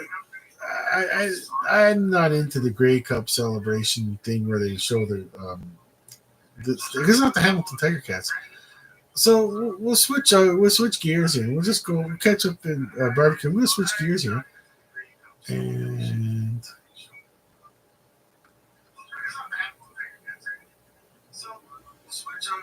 oh my gosh, the Los Angeles Chargers 24, the Cincinnati Bengals 6. Okay, okay, okay. Uh, I wow. Okay, we're gonna be able to watch this game. I don't know if I'll. No, do I? How do I? Oh, should I be live streaming in my back health condition still? I've been live streaming for this long. This game's not even close. It's not even a close game. So what am I doing? Let's see. Oh, well, I'll just quickly read the. Or is it the other tablet score? Where does it say? I'll go get the other tablet. I'm gonna have to plug in my phone. It's 15% power. Obviously, Toronto 41.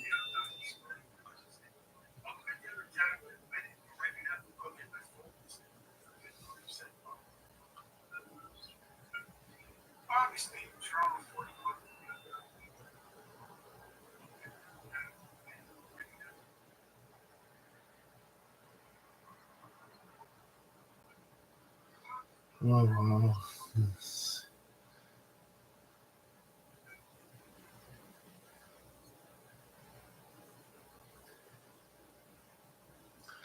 Okay, I got someone telling me. I got someone texted me saying that the Buffalo Bills won.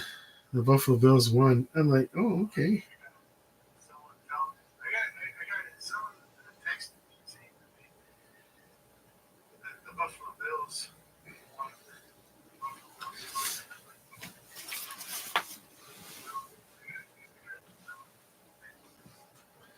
I put my phone on the charger. It's kind of really low right now.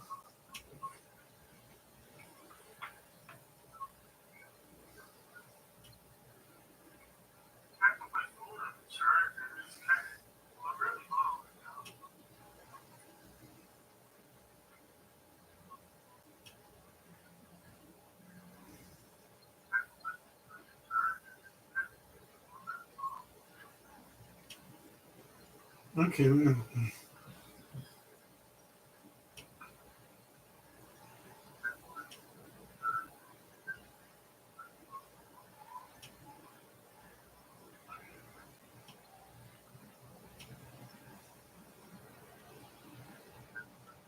Okay, let's put something in this. Remember.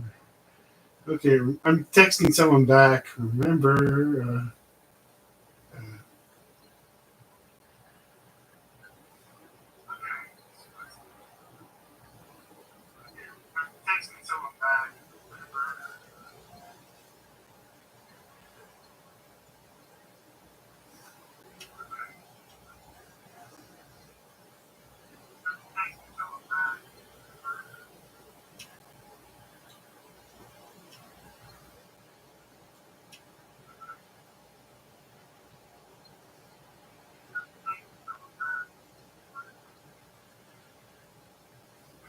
okay,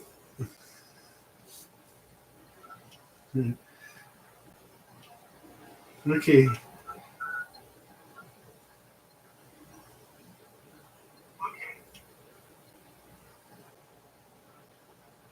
Like I said, I just did this really good text right now. It's just so funny. I can't share it with the public here, but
we would have snuck.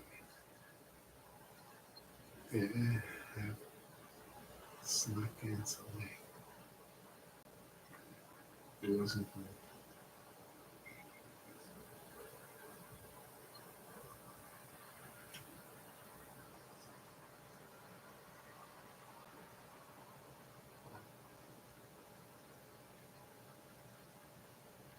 Yes. Yes.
Okay, so I got my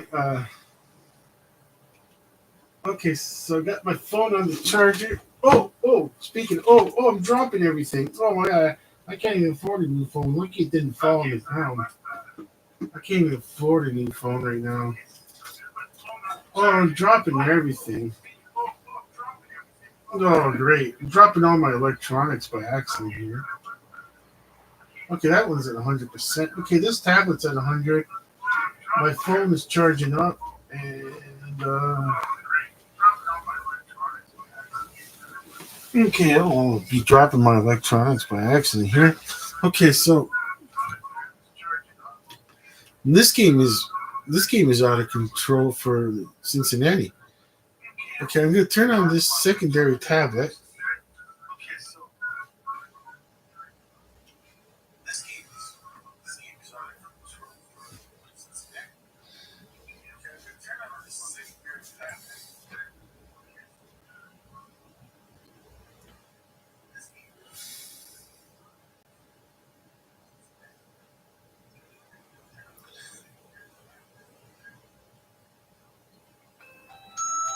Okay, that's an old tune.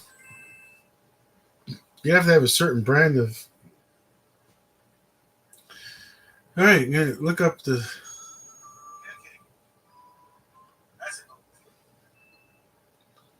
You gotta have a certain brand of tablet to know that tune.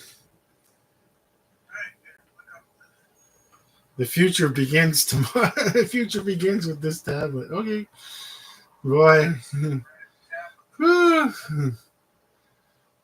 maybe it's just time. It was bragging rights, but now it's like whatever. Okay. I don't even know what a tablet would be like. Ooh, wow. Who knows? Okay, let's get. I gotta go to the Chrome and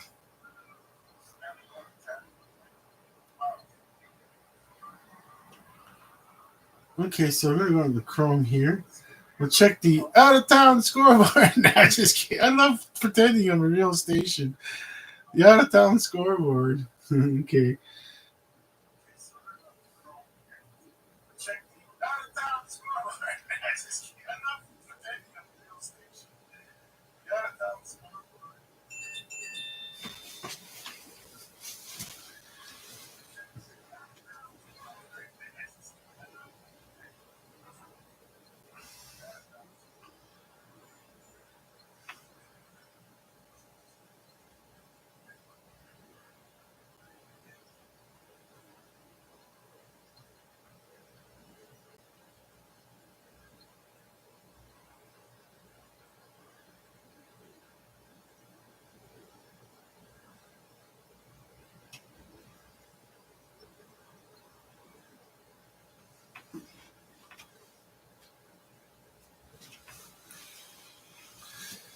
Okay, is a field goal. Looks like for Los Angeles Chargers, and it's 27-6. Okay, I'm not keeping score or anything. I'm not.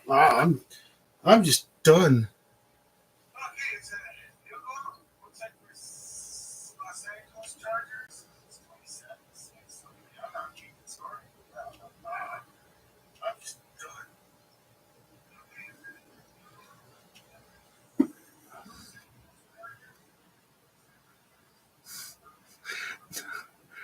Oh, someone with their burner account looks like they commented. Wow. Okay, cool. Okay.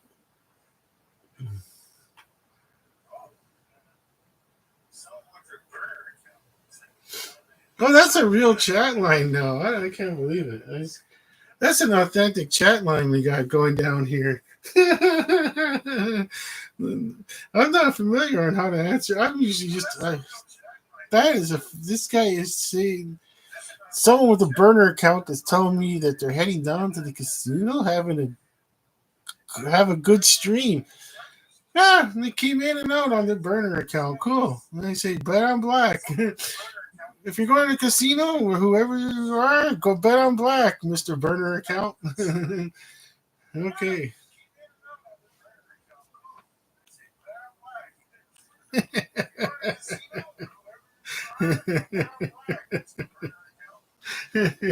I'm gonna soon pack it in there, and I don't know. I'm gonna pack it in soon now. You know what? We might as well pack it in 15 minutes, 15 seconds now, because we'd be 4 hours. This live stream would be 4 hours. We've had. I'm not gonna do the out of town scoreboard and all that. Okay, so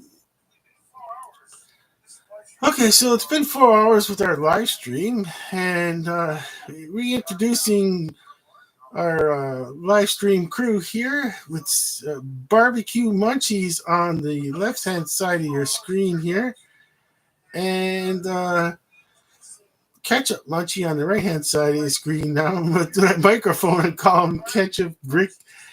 Ketchup Ashley, Ketchup Ashley Munchie. Give us a song. Hey, Ketchup, let's have some fun, right? Give us a song, Ketchup. Ketchup is having too much fun. Never gonna give you up. Never gonna run around and desert you. Ooh, give you up. Ooh, give you up. Never gonna give, never gonna give. We've been together for so long. Oh, Ketchup is gonna sing to the two. I guess to one person. Is it a couple? I guess. Ketchup saying this is to that couple out there. This is to that couple that's going to the casino. Ooh, give you up. Never gonna give, never get. She said he's never gonna give, never gonna give you up. Ooh, give you up. He's been together for so long. I'm just saying. I just want to tell you how I'm feeling. Sorry. I just want you to tell you how he's feeling. He's never gonna give you up. He's never gonna say goodbye. He's never gonna run around and desert you. Hey, here comes the chorus. Here comes the chorus from Barbecue. Ooh, give you up. He's never gonna give. He's never gonna give you up. Ooh, he's never gonna give. He's never gonna give you up. He's been together for so long. Lucy and the host of this channel is losing his brains. He just wants to tell you how he feels. He's never gonna give you up. He's never gonna run around. He's never gonna. He just wants to hold and never gonna desert you. Ooh, give you up. Ooh, never gonna give you up. We've been together for so long. I can't remember the rest of the song. Never gonna give you up. Never gonna say goodbye. Yes, we are, but we are gonna say goodbye. All right, we had fun. That was dedicated to that couple that's going out there on a casino. They're using their burner account there.